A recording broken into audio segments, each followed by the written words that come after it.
Restoring the family as the centerpiece of American life and protect our children. Restoring the family as the centerpiece of American life and protect our children. That's number one. Number two, dismantle the administrative state and return self-governance to the American people. Three, defend our nation's sovereignty, borders, and bounty against global threats. And four, secure our God-given individual rights to live freely, what our Constitution calls the blessings of liberty.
restoring the family as the centerpiece of American life and protect our children.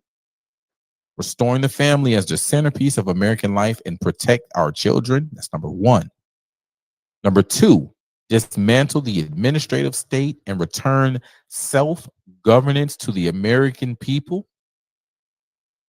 Three, defend our nation's sovereignty, borders, and bounty against global threats.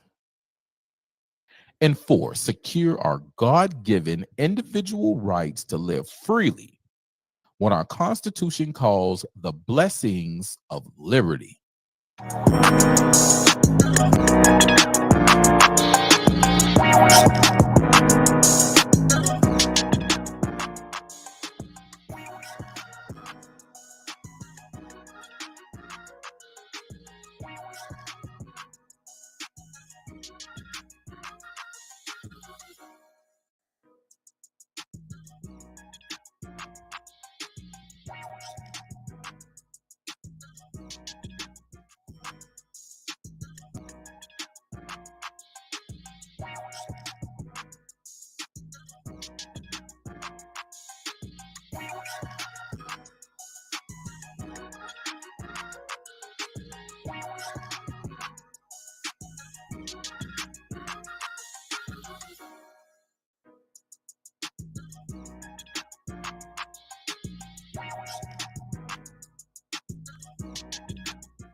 Restoring the family is the centerpiece of American life and protect our children.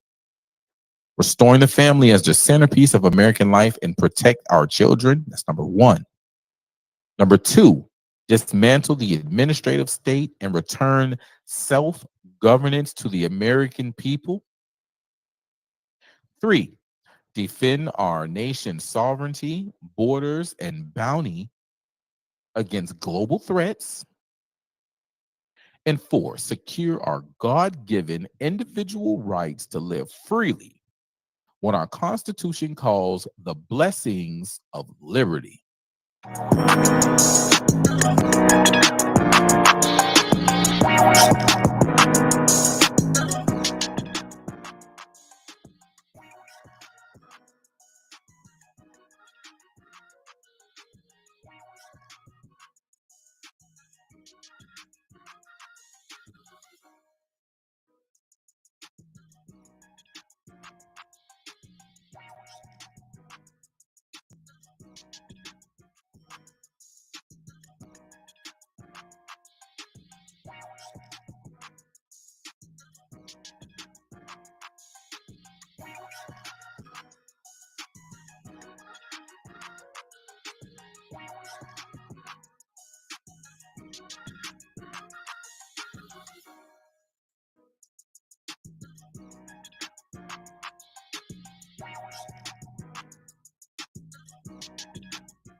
Restoring the family as the centerpiece of American life and protect our children. Restoring the family as the centerpiece of American life and protect our children. That's number one. Number two, dismantle the administrative state and return self governance to the American people. Three, defend our nation's sovereignty, borders, and bounty against global threats. And four, secure our God given individual rights to live freely what our Constitution calls the blessings of liberty.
Restoring the family as the centerpiece of American life and protect our children.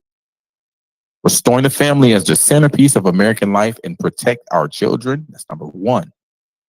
Number two, dismantle the administrative state and return self governance to the American people.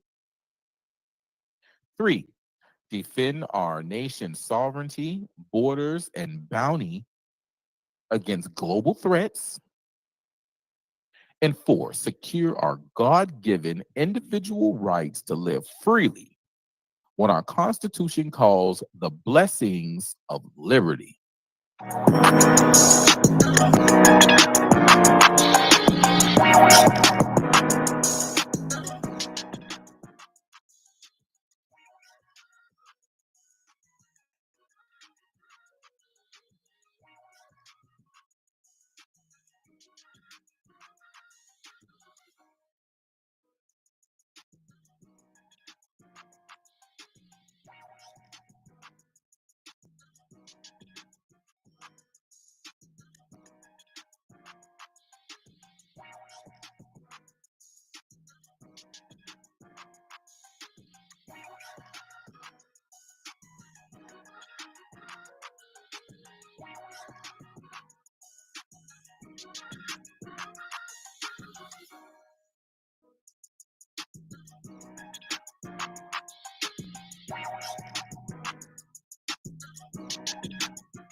Boom,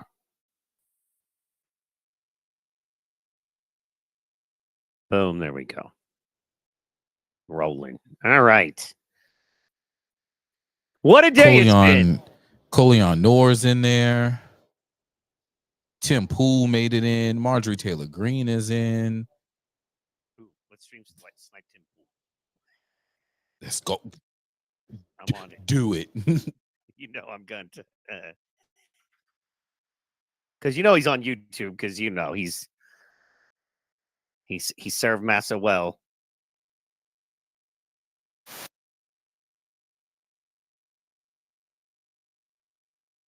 Everything is running a little slow right now on my computer. Also, I need to clean it out. We've been doing the thing, so yeah. Tim Cast IRL. Boom.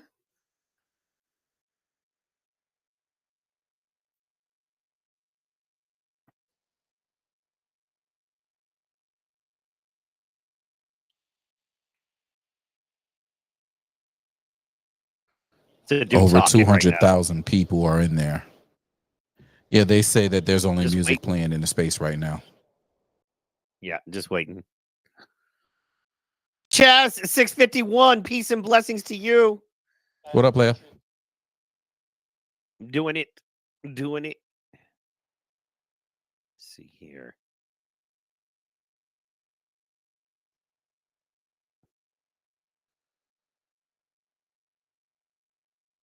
I'm going to try something.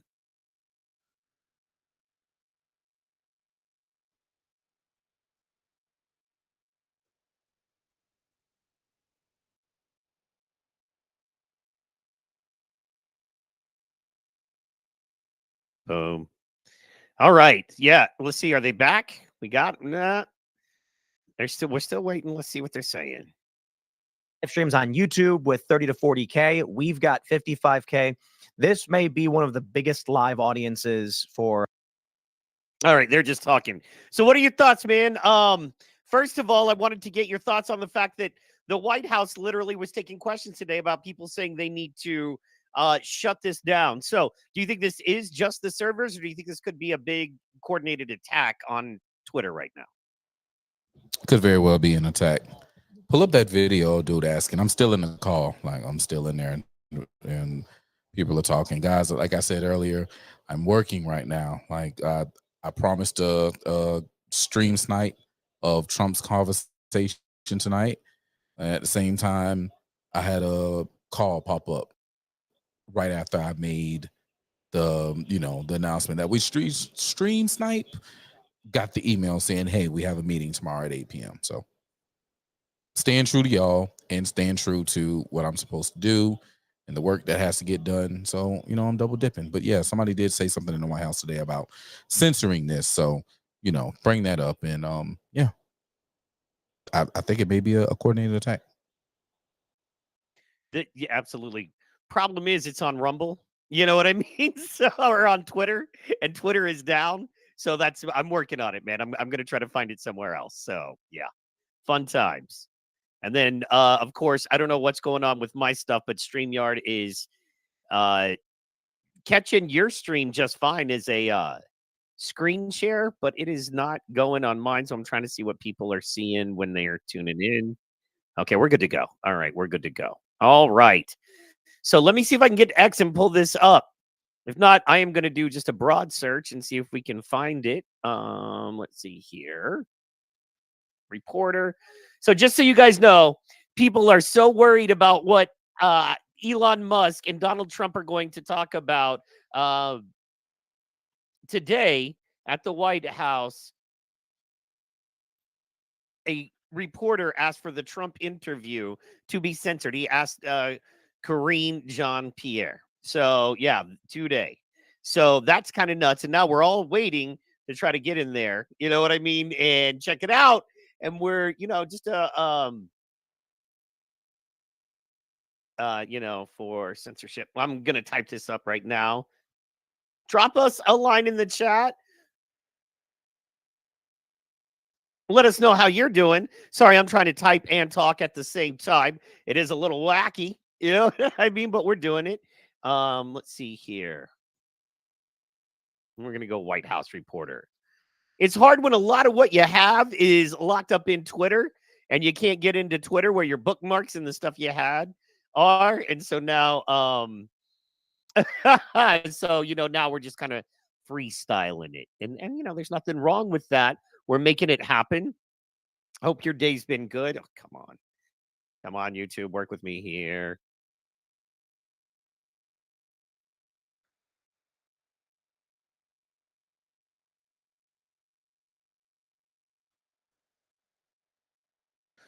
Because I'm hearing it might be back. Let's see here. We're going to check on that and see what we can get going. This is going to be awesome once we get it rolling, guys. I promise you that.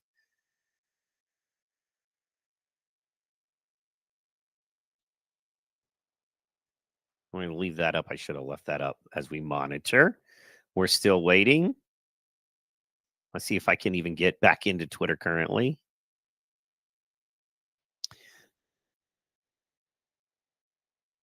Not yet.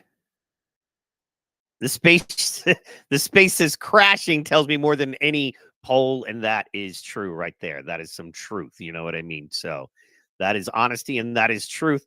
That just shows you. I mean, if Kamala does the spaces, it's not crashing. They had 100,000 people supposedly for Kamala and white men, by the way. Yet that stuff completely has crashed. So what I'm going to do while we wait is I want to pull up some interesting stuff for you here that we've been checking out. And as soon as Trump goes live, we're going to get on that, no problem at all. But until then, there's a couple of interesting things I want to pull up here. So let's see here. Give me 1 second, guys. Let's see here. Montoya in the building. Elon Musk 2 minutes ago. There appears to be a massive DDoS attack on X. Working on shutting it down. Worst case, we will proceed with a smaller number of live listeners and post a conversation later. Yay. Amy says, pew, pew, pew. Montoya in the building. Thank you so much, both of you guys. Pew, pew, let's give you some pew pews, even though we're having some problems. And a little bit of love. Thank you. Thank you so much. We appreciate you guys. You're doing amazing stuff, and we genuinely appreciate you and all you're doing. Now, there's a little treat for you I wanted to bring up. Let me do this right here. I had this saved from the other night. Let's see here. Let me see if I can just get it right here. Okay, I'm going to pull it up right here, guys. Check this out. If you don't watch this show on Friday nights, it's simple. You're missing out. Because my man, if you notice, he looks very similar to yet another guy on the screen right now. But he did some amazing Kamala information breakdown. I hope I've queued it up exactly right. But let's go ahead and check it out because I think it's going to be important to do.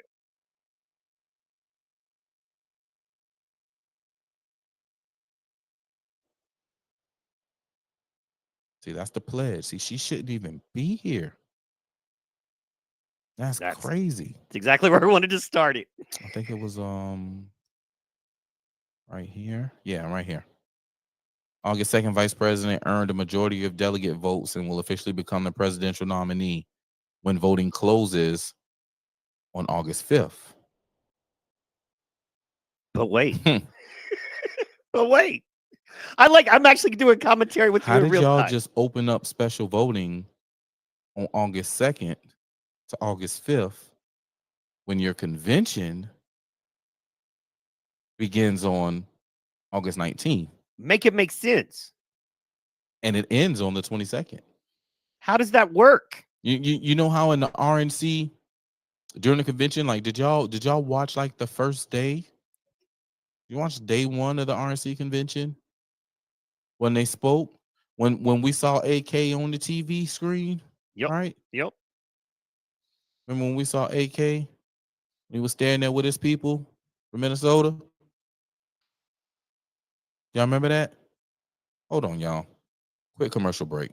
She done called twice. Now I got to find out what's going on. Hold on.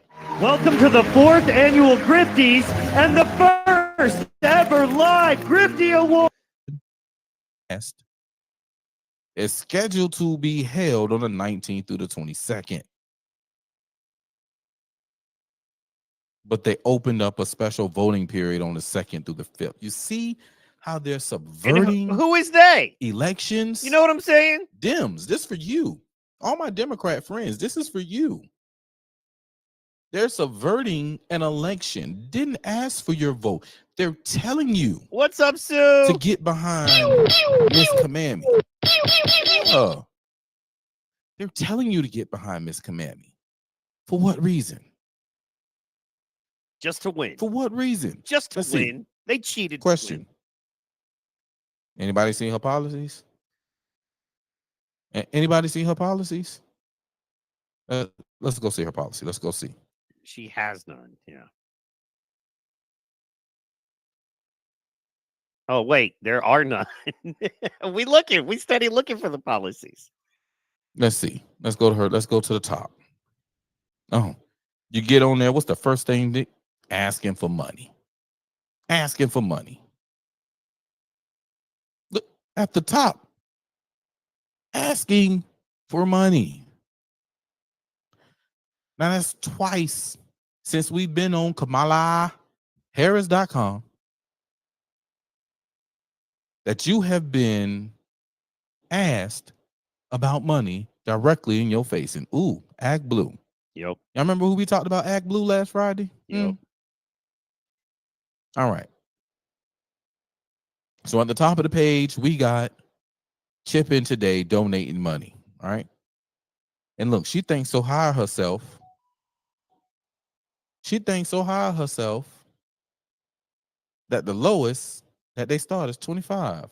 And Now, what's of course, Trump? you can go 5. Go here to other, but look where they put other. They put other after 1,000. So they like, they want you to keep going up. They don't want you to go down. Just in case your pockets are deeper. $25. Yeah. She ain't Elon. even asked. Elon just said we tested. He said we tested the system with 8 million concurrent listeners earlier today, and it worked fine. So DDoS attack. I'm going to keep trying to get in, but yeah. What does Tim have going on? I can't get in. Nobody can get in, Sue. That's what we're working on right now. Hang in there with us. We are working on it. Tim was in earlier, so I don't understand how he isn't on the show. And there was a screenshot of him in there with Colion Noor. He's saying the same thing. He's literally saying the same stuff you just said. Worst case, we will proceed with smaller number of listeners. So, hold on. Boy, things are clunky all over the internet right now.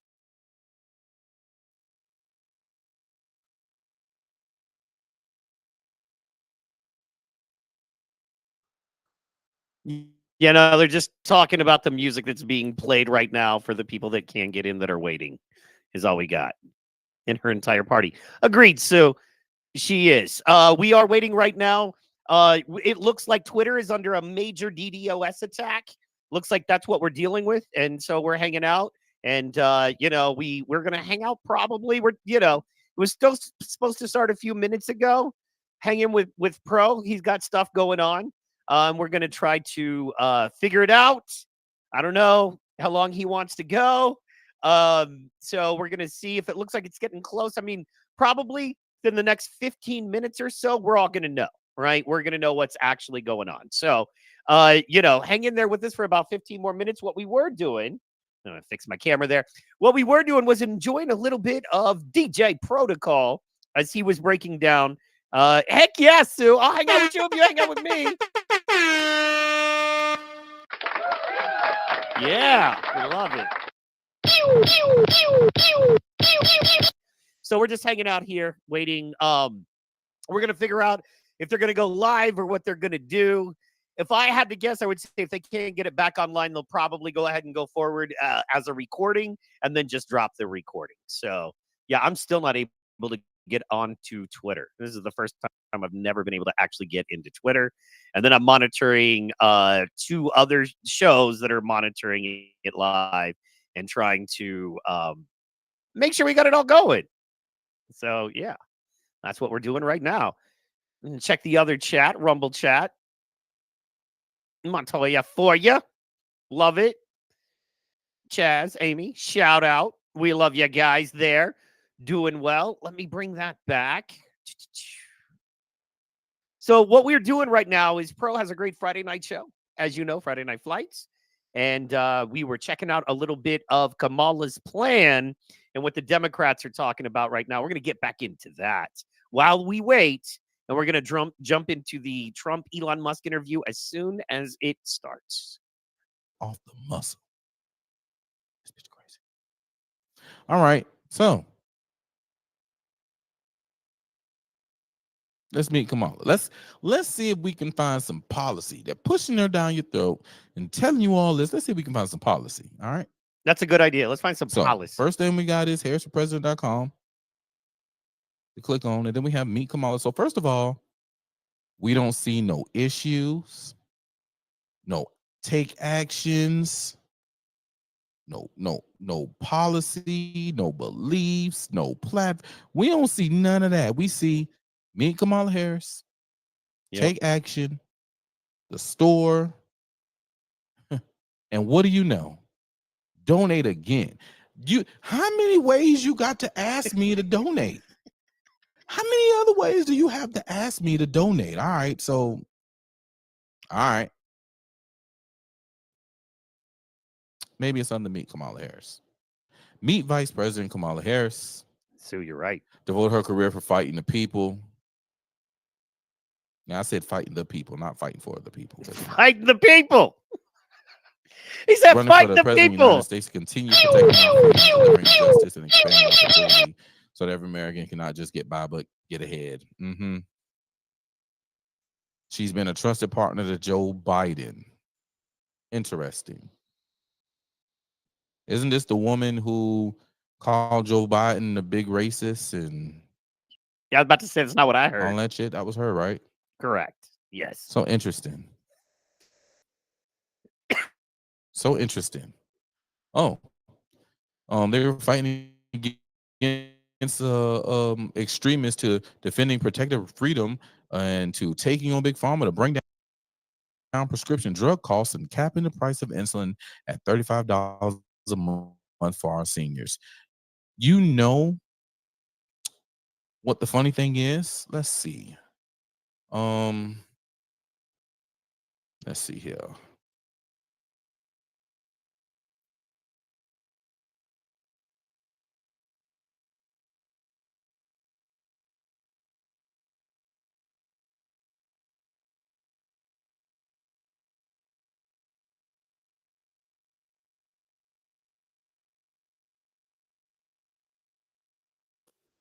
We going? All right.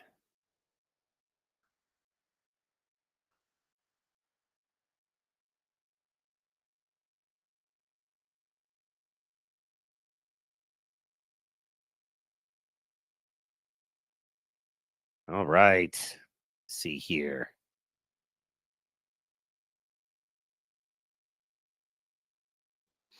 Looks like we're about to go live, y'all.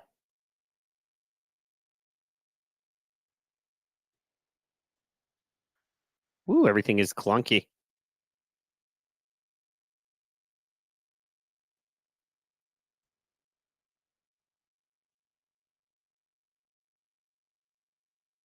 Let's see here.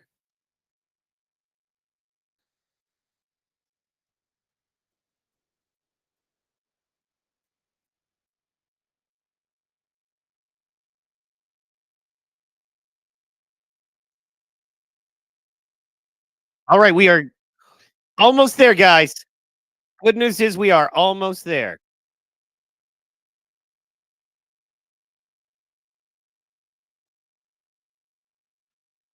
Did you say something to me? I said we are almost there, guys. Good news, we are almost there. Oh, okay.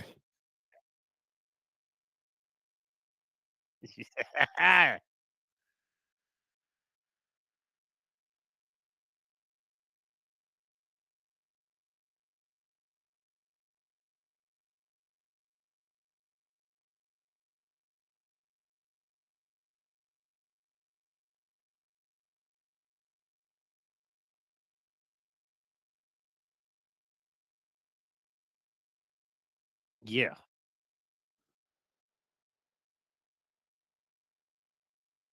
Protocol got a shout out. What's up, Sue? Pro's multitasking right now. And so they said 7:30 just to give everyone a heads up. It's still running a little bit behind, but we are here and we are going to stay on it. Let's see here.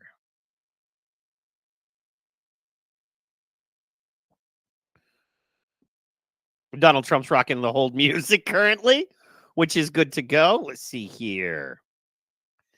Sharing there, making sure we have everything we need all set up.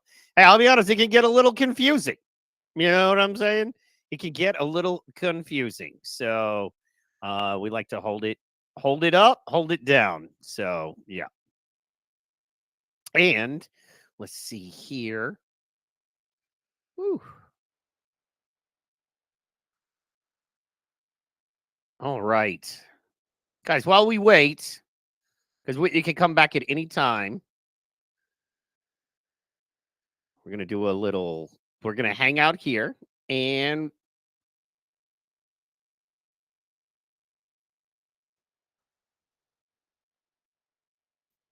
see here.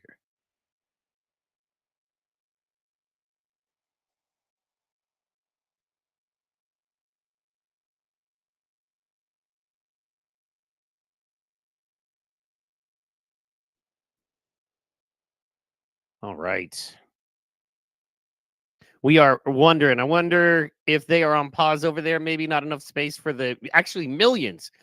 So even more than tens of thousands, millions of people, but the millions and millions of people watching around the world. That's what we got going on right there. So we are cranking that as we speak right now. And we are waiting. They said 7:30. They've got some of the problems fixed. Everything is up. It looks like, meaning like, you know, people are in there. I don't know why I can't get to Twitter unless I'm afraid to close it completely down. And it may just be where I'm at. There we go. Start listening. There we are. There we are.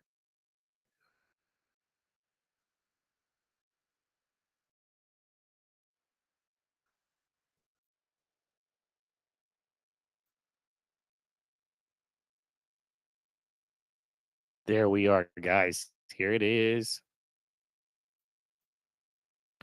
While we do that, let's do this.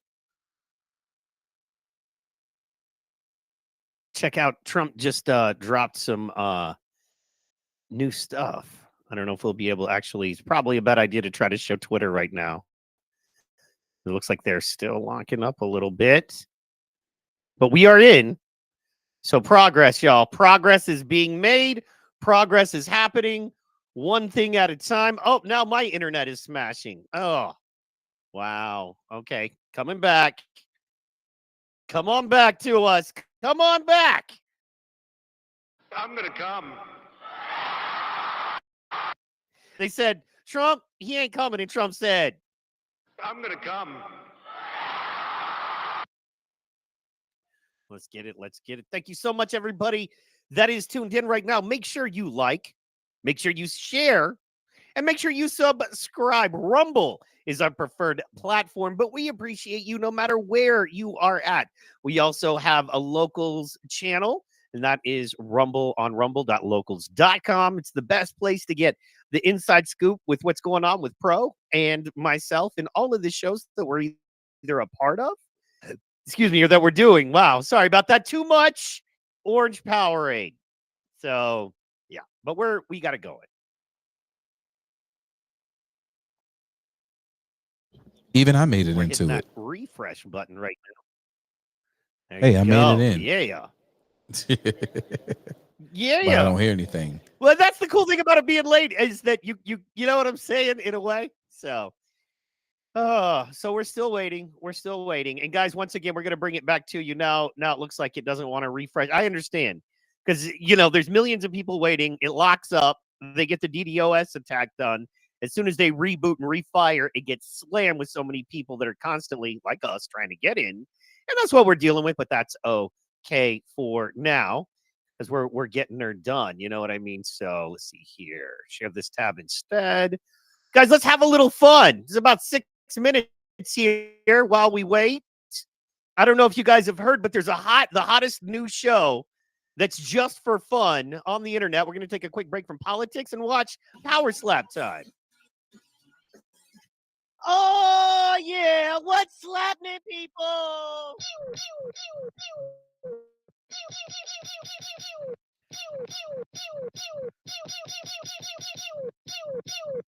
We are back and we are live. I am excited today. I hope you are too. This is going to be a quick one, a power slap, quick one. We got to do it because we love you, you love us, and there's just not enough power slap. So we got to get to it. Today, I wanted to go over some of the best hits of the year. That's right, some of the best hits of the year, specifically focusing on the road to the title season 3 because it's hot. But there's some other great slaps and some great stuff you might not know about Power Slap. And I wanted to talk to you just a little bit about it today. What we're going to do is we're going to start out with Vern Cathy. He's a current champion in Power Slap. Bam, there he is there. And this is just a quick one to show you the power and the beast of this guy right here. Are you ready? JPZ and the Beezy, yeah! Slap of the week. One more time. We are stalling, Jay. We're stalling. You know what the knockout gets. You know what the knockout gets. This is over. It's over. He is done. I want to see that one again. Yeah, it's not looking good. Wow. Jay Pylon, how you been, brother? All right, let's watch. Things good for you? You Let us know in the chat. Vern like to go 1. He got the. And then a little. And then a little. He was getting the. And then the. And then we gave him the. And the crowd was like. Elon's back. Elon's on. Okay, cool. That's because he came in overweight. And Vern is showing him how to. Basically hundreds of gigabits of data were saturated. We think we've overcome most of that, and so it's now time to proceed. But as this massive attack illustrates, there's a lot of opposition to people just hearing what President Trump has to say, and but I'm honored to have this conversation. I want to emphasize it's a conversation. And it's really intended to just get a feel for what Donald Trump is just like in a conversation. It's hard to catch a vibe about someone if you just don't hear them talk in a normal way. And when there's an adversarial interview, like no one's themselves in an adversarial interview. So this is really aimed at kind of open-minded, independent voters who. Just trying to make up their mind, so you can understand like what is what is it just like to have a conversation. So honored to Donald, great to speak. We had a great conversation yesterday. As you mentioned yesterday, if we could just record that conversation and post it, it would have been excellent. And I hope we can have something like that today. I think these guys, I think we will. I'm like pretty sure we will. And congratulations, because I see you broke every record in the book with so many millions of people, and it's an honor. We view that as an honor. And then you do want silencing of certain voices. Usually those are voices that have something to say that are constructive, oftentimes constructive. Are we back? Are we back? So we have to consider it an honor, but congratulations on breaking every record in the book tonight. That's great. Well, thank you. Everything's looking good over here. Well, I mean, maybe we could start off with, the assassination attempt, which was an incredible thing. And I have to say that, your actions after that assassination attempt were inspiring. You, instead of shying away from things, instead of ducking down, you were pumping your fist in the air and saying, fight, fight, fight. And I think the president of the United States represents America, and I think that is America. That is strength under fire, and so that's a big part of the reason why I was excited to endorse you as the president of the United States for having another term here. Is that was just incredibly inspiring. But I mean, what was it like for you? Not pleasant. I have to be honest. I said there was blood. I had more blood. I didn't know I had that much blood. The doctors later told me that the ear is a place that is a very bloody place if you're going to get hit. But in this case, it was probably the best alternative you could even think about, because it went at the right angle, and it was a hard hit. It was very, I guess you would say, surreal, but it wasn't surreal. I was telling somebody, you have instances like this, or like a lot less than this, where you feel it's a surreal situation, and I never felt that way. I knew immediately that it was a bullet. I knew immediately that it was at the ear. Yeah. And because it hit very hard, but hit the ear. And I also heard people shout, bullets, bullets, get down, because I moved down pretty nicely, pretty quickly. And we had bullets flying right over my head after I went down. So I'm glad I went down. The bigger miracle was that I was looking in the exact direction of the shooter. And so it hit me at an angle that was far less destructive than any other angle. So that was the miracle. That was, for those people that don't believe in God, I think we got to all start thinking about that. You have to, I'm a believer now. I'm more of a believer, I think, and a lot of people have said that to me. A lot of great people have said that to me, actually. But it was amazing that I happened to be turned just at that perfect angle, and all because I put down a chart on immigration that showed that the numbers were so great. I love that chart even more now. Maybe it's a sign. Maybe that's a sign. It's an immigration sign. You highlighted a serious issue, and at that moment, the bullet missed your, hit your ear, but missed your head. I mean, the amazing thing is that the sign, I said, bring down that sign on immigration, and it was literally about an eighth of a second where it would be good, and after that it was going to be a disaster, no matter which way you were facing. But it just had that perfect angle, which was exactly at this shooter. Very sad situation. Such a sad situation. As you know, we lost somebody that was great, Corey, who a firefighter, a great gentleman, a great Trumper. He was just a fantastic family and a fantastic man. And a friend of mine came up, Elon, and said, I'd like to give the family some kind of help. And I said, that's great. He said, do you mind? I said, I don't mind at all. And he wrote out a check for $1 million, gave it to the wife. And, she said, this is really nice, but I'd rather have my husband back, which is a nice thing for somebody to say, to be honest. She's great. The family is great. And we raised a lot of money for them, and for two other gentlemen are unbelievable people also. They were hit really badly. They thought they were not going to make it, and they did. The doctors in the Butler area, I tell you, they were incredible. They saved the two, and they were really hit tough, both of them, equally. And we thought, my first question was, because I heard bullets flying over me, and I said, how many people were killed? Because we had a massive crowd there, a tremendous thousands and thousands of people, and there was no land. I mean, it was all people. So I said, how many people have been killed? Because I knew there were other shots being fired. And they said, we don't know yet, but some people have been badly hurt. And I have to give the Secret Service sniper, they call him, or sharpshooter, but sniper, because he didn't know there was a problem. He's an extraordinary shot, obviously, and he didn't know there was a problem, and he was able to pick it all out within 5 seconds. And he used one bullet from very far away, I guess probably about 400 yards. The shooter was 130, but he was on the opposite side of the field and the podium, and he saw the smoke and the flame from the gun, immediately recognized it, and immediately took a shot. And it was one perfect shot from very far away. And if he didn't do that, Elon, he would have. I mean, if he would have, a lot more people could have been Sure. badly hurt and killed. So Yeah, I have to absolutely. take my hat off to him, because that's also a surreal. You know, he's been with them for 23 years, and he's never had anything like this.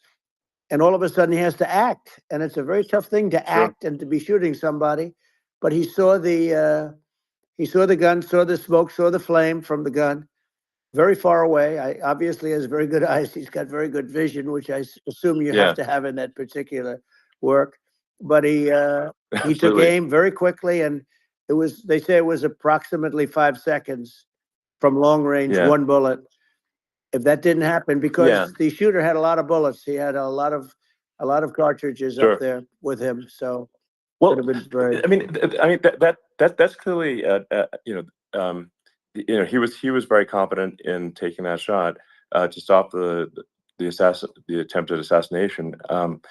But I mean, there does seem to be, I mean, some pretty significant failings elsewhere in the system. Like, there's just no way that how on earth does Now he's shooter get on a roof 130 yards away? That seems crazy. I think most people people are wondering how on earth could such a thing happen. Well, you know, I view it as two ways. There should have been nobody on the roof. There were people, because there were so many tens of thousands of people. There were people that were seeing him. And there was one woman with a red shirt, and It's fun with drugs all over it, and she's screaming, "That guy's got a gun!" You know, you saw it probably. There's a guy up there with a gun. I mean, it's like I'm just. I guess. I mean, for my part, and I think probably many members of the public are wondering how the heck are, basically people wandering by pointing out there's a guy on the roof with a gun.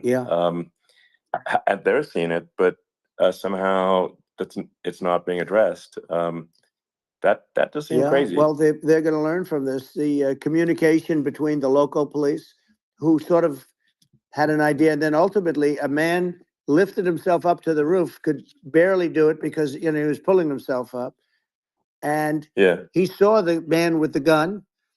The man with the gun pointed the gun at him. He thought he was probably going to get shot, but he was like pulling himself up, and because of that, he couldn't get to his gun, and he fell down. Actually, very badly hurt his leg, his ankle. I hear very badly, but he fell down, and he did. From what I understand, he did say there's a guy up there with a gun, and the shooting started very quickly after that. I think it forced the shooter to go maybe quicker. He was supposed to be a very good shot. My sons, Don and Eric, they can't believe what happened, but they said from 130 yards, a bad shot would hit that target almost every time. They said it's like in golf, sinking a 2-foot putt. Yeah, it's not a tough shot. It's not a long shot. The Secret Service person had the long shot. He had a triple the distance actually. So it was a terrible thing.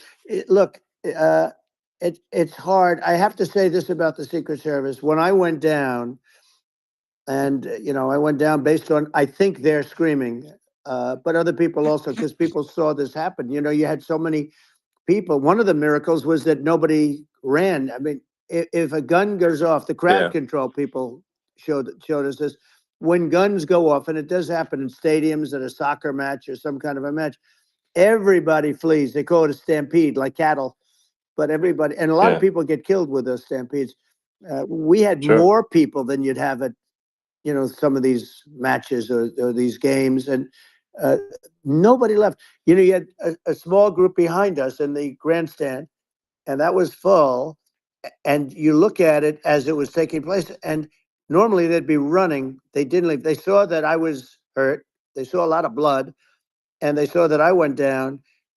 And it's almost like they wanted to be with me. Well, out front, you had thousands, tens of thousands of people. As far as the eye could see, you had people in Butler, as far as the eye could see. And a lot of press too. There were, many cameras on watching this. It's what makes it so different, because normally things happen that aren't good, but you never have a picture of it. Here we have all these cameras shooting it. So, sort of amazing. But one of the interesting things was that you didn't have anybody flee. You didn't have anybody stampede. Sure. Nobody. And there were some people behind me, they stood up and they're looking like, I mean, I tell you, you want to have them in a foxhole with you. I want to meet some of those people because it's so different from what you heard. But so I was down, but the Secret Service guys, there were bullets flying right over my head. You could hear them go whizzing. And these guys came jumping on top of me, and a young lady, Kate, would jump. They moved so fast, and let me tell you, that took tremendous courage. Now there was a lack of coordination. There was, obviously everybody understands that somebody that building should have been covered, and I mean, that was the big thing.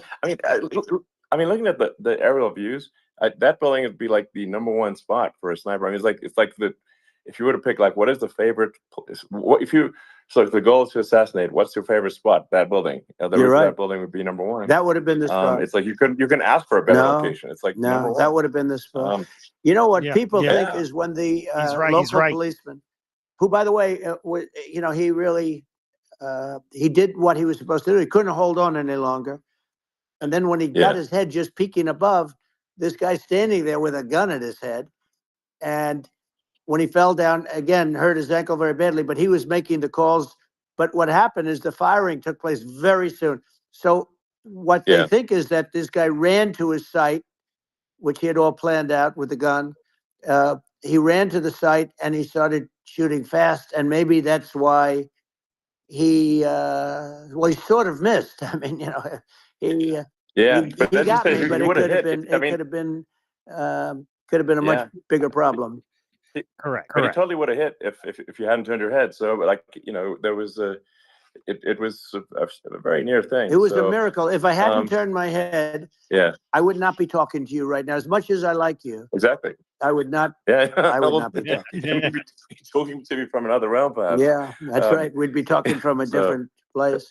But it was a very terrible experience. The Butler Hospital, they did such a great job. The doctors were so good. Everybody was so good. There was a mistake. If somebody knew, because people were hearing that, there was just a bad feeling that somebody was around. You know that story now. It's been And if somebody could have said, because they've oftentimes said, like there'd be a lightning storm or something. Because I've done, I think over 300. I think I did a lot more than that, but we did a lot. And oftentimes they'll say, "Sir, could you wait 10 minutes, please? Sir, could you wait 20 minutes? There's a storm overhead or lightning or something," right? And that happens often. Yeah. And this would have been a perfect time for that to have happened, but it didn't. It didn't get coordinated. That was the problem. Man, he's being awful nice. Well, it was to those people. I think failed utterly. Actions in the heat of man. I don't know. fire, and like. I can give me something to drink. I'll be right back. I'm done with my call, by the way. So bravery under such circumstances, the courage is instinctual or it is not. It's not a rehearsed action. And so I just want to say that I think a lot of people admire your courage under fire there. And so thank you very much. I appreciate it. I didn't think of it. I just wanted to get up and I wanted to stand up. I wanted to let people know, I felt I was good when they were on top of me, covering me, actually, very much covering me and very bravely. But I wanted to get up. I said, I want to get up. And they wanted, they have everything there. They wanted stretcher. I didn't like the stretcher. And I knew I was hit in the ear, but I knew I wasn't hit anywhere else. They felt I was hit someplace else because it was such a lot of blood. And they were sure that I was hit someplace else. And they were saying, "Sir, you were hit more than the ear." I said, "Nope. I was hit in the ear. I want to get up. Let me get up." And so I got up, and the crowd didn't know what to think. I mean, this was so many people, and you could see they were confused. They didn't know what to think. And I wanted to let them know I was okay. It was very important for me to let them know that. And they went wild. You've seen the after. They didn't go wild when I got up because they didn't know, was I alive? You really couldn't tell. When I stood up, before the the fist in the air, they didn't know if I was alive. Nobody did. And when I put the fist up, they were just relieved and happy and thrilled, and the place went crazy. It was pretty amazing. Yeah. It was a terrible thing, but it was incredibly, nice. incredibly moving. Yeah. Well, and I mean, speaking of the sort of slide that got you to turn that saved your life, really, was the illegal immigration slide. Maybe this, That's right. maybe this is worth talking about that. It was that slide saved you're your right. life. No, Basically. the illegal immigration saved my life. You're right, but it was Yeah, and I had to be at that's that exact angle. I mean, that's a great one. saved by illegal immigration. You know, the incredible 100%. thing though, when you talk about the odds, you had to be exactly at that angle. But the incredible thing is that the chart, I used it less than 20% of the time. It was just a moment. Yeah. It's always on my left, never my right, and it's always at the end of the speech. So here Yeah. we have it. It's on the right, not the left. It's at the beginning, not the end. And even the people that put it up, they were unprepared, and they did a great job. They got it up immediately, fortunately.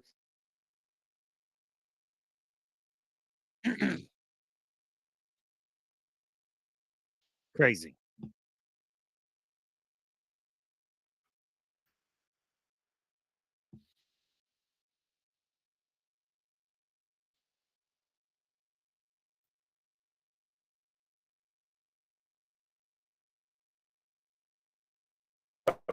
Well, I was going to say how good the numbers were. By the way, we're going back to Butler, and we're going to go Great. back in October. We're all set up, and the people are fantastic in Butler. It's a great.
Go. I had remain in Mexico policies. I had all these different policies that was so good. Guys like Tom Holman and Brandon Judd from Border Patrol. These are all people that they've been on television. They says the best numbers we've ever had. We had so many different checks, catch and release in Mexico, not the United. We had catch and release in the United States. We had it in Mexico. We had so many things. We had things where many people come in there, they have contagious diseases. We had everything passed. If you have a contagious disease, I'm sorry, but we cannot allow you into the country. Thank you, So we were Patty. setting literally records, and all I was doing is showing that, and I use it sometimes, Sure. and in this case, I'm glad I used it. I can tell you that, but they were fantastic numbers. But I'm going to sleep with that chart always. I'll be sleeping with that chart. That chart was very important for a lot of reasons. Well, I mean, Damn, he's still talking about the would it be assassination. accurate to say that you're supportive of legal immigration, but we also need to shut down illegal immigration, and especially unvetted illegal Yes. immigration, because and that's not the same as saying Sure, that sure. everyone who's an illegal immigrant is bad. In fact, I think most people who are illegal immigrants are actually good, but you can't tell the difference unless there's a solid vetting of who comes across the border. Does that accurately 100%. represent your position? I say it Okay. very simply. They have to come in legally. They have to be checked. Yeah. Because look, Kamala was the border czar. Now she's denying it. Everything that I do, she's saying she was strong on the border. We're going to be strong. Well, she doesn't have to say it. She could close it up right now. They could do things right now. It's horrible. No tax on tips, and all of a sudden she's making a speech and there will be no tax on tips. I said that months ago. And by the way, they had just the opposite. They had not only tax on tips, but they hired 88,000 IRS agents, and many of them were assigned to go get waitresses and caddies and all of this on tips. They have a policy. They had a policy that they were really going to go after you. And for politics, she says, you know, she comes out with what I said, which I think is terrible. And I think it's also hitting them very hard. These people are fake. Now they're also saying they did a good job on the border. We had the worst numbers in the history of the world, not of our country. There's never been a country in history that has had a catastrophe like this. We've had, I believe, and I think you believe this too, you know, you hear 12 million, 13. I believe it's over 20 million people came into our country, many coming from jails, from prisons, from mental institutions. Did we lose them? They're coming not just from South America, they're coming from Africa, they're coming from all over the world. They're coming from Asia, they're coming from the Middle East, they're coming from countries that are Our border does suck bad. Absolutely. Bombing Israel October 7th. They're coming from all over the world. And you know, you look at, it's so sad October 7th because it should have never happened. It's so sad when you look at Ukraine. It should have never happened. We have a defective government. These are defective people, and they're not people that should be running it. But where you see it the best is the border, because you have millions of people coming in a month, and then she gets up and she tries to pretend like she's going to do something. She had 3.5 years. And by the way, they have another 5 months that they can do something, but they won't do anything. It's all talk. She's incompetent and he's incompetent.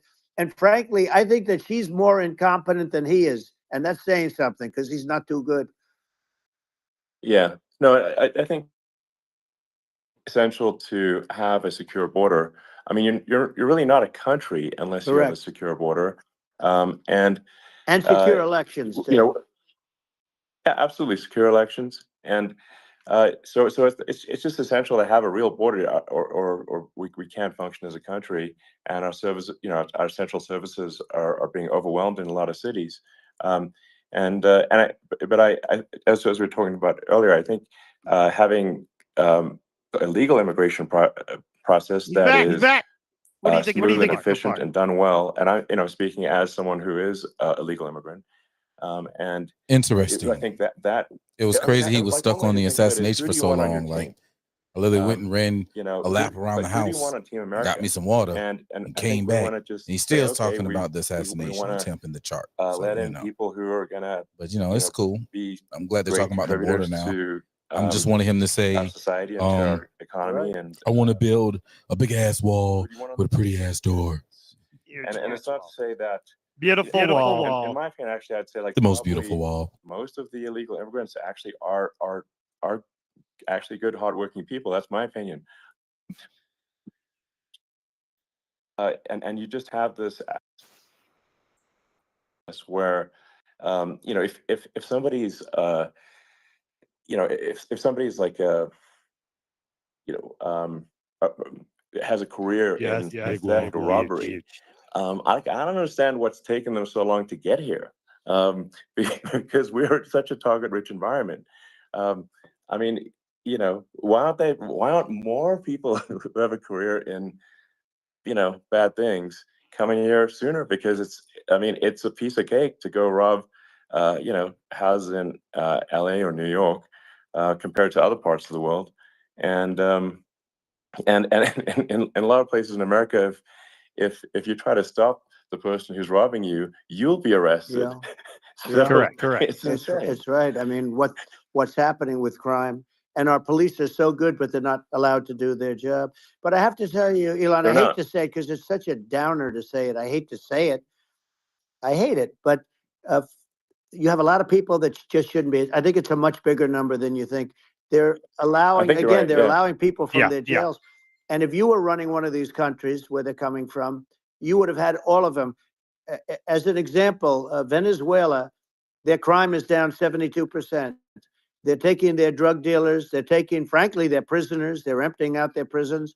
They're taking their criminals, their murderers, their rapists, and they're delivering them into. But that's what Castro did. Yeah, well, he did on a much smaller scale. You know, it was much smaller Yeah. scale. But this is a massive scale because this is being done worldwide.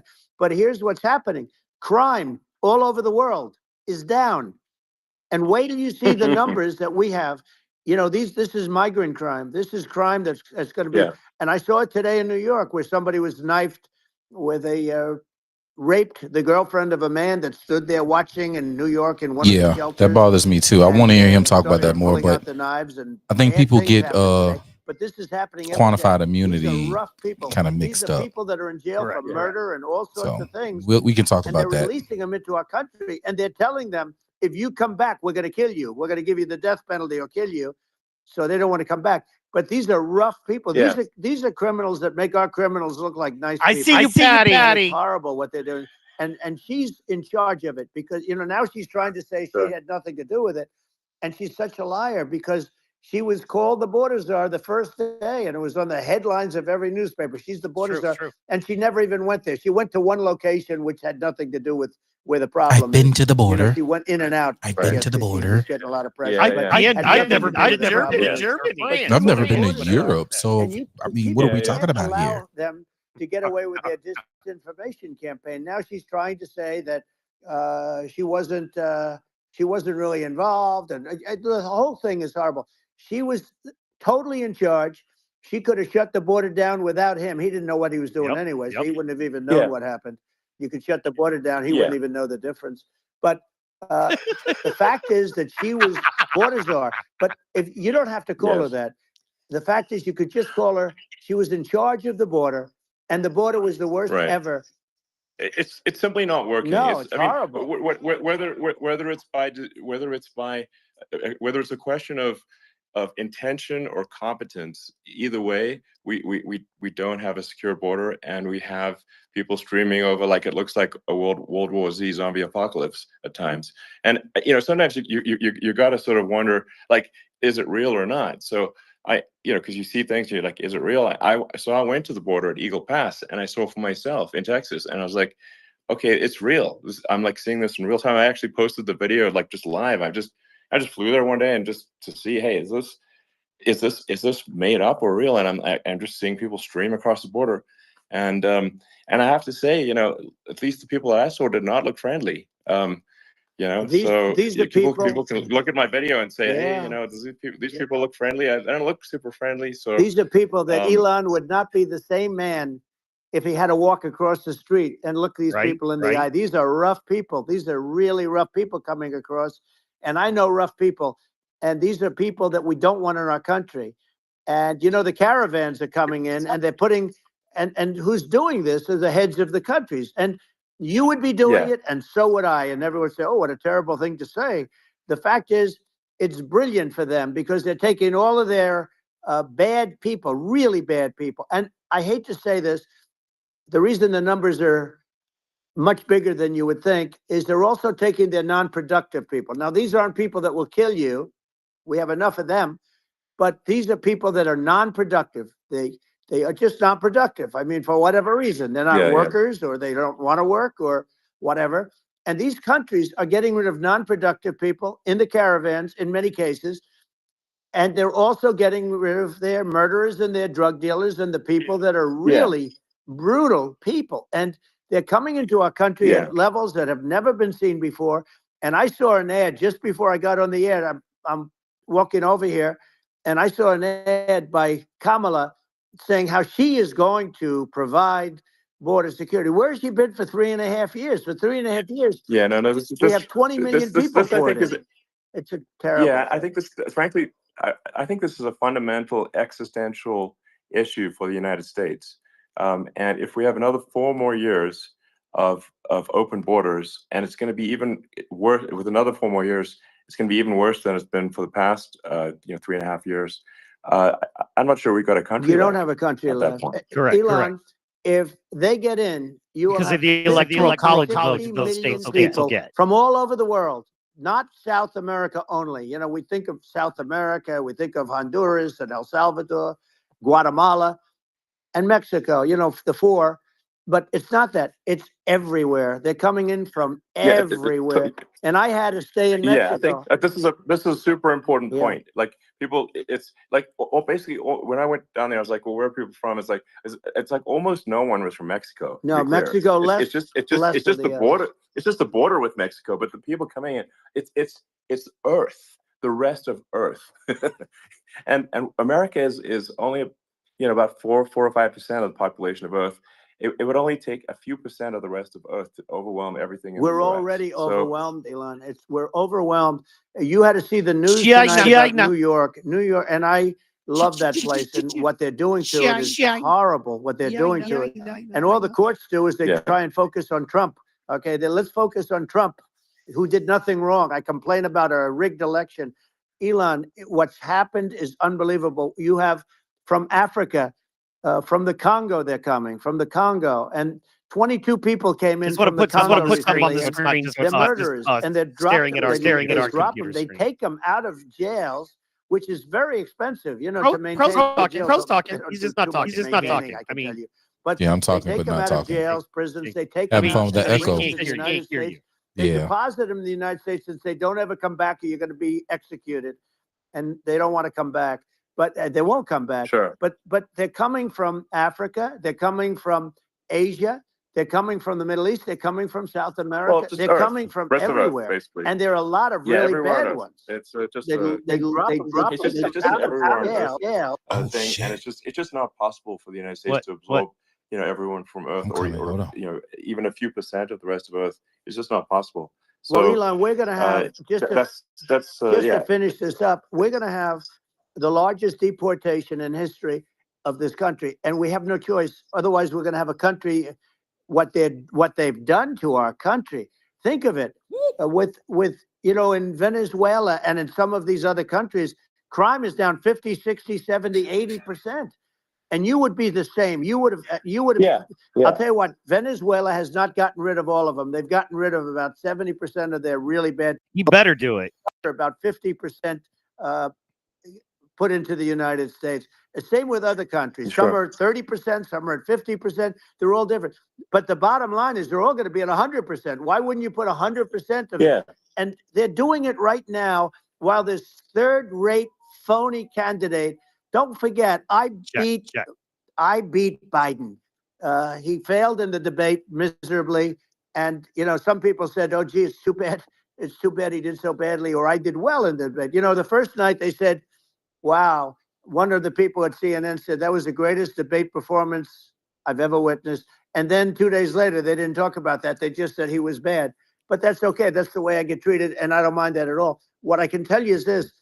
We cannot have a Democrat. We cannot have her. He does get treated. You are correct. In a different. Look, she hasn't done an interview since this whole scam started. And say what you want. This was a coup. This was a coup of a president of the United States. He didn't want to leave, and they said, we can do it the nice way, or we can do it the hard way.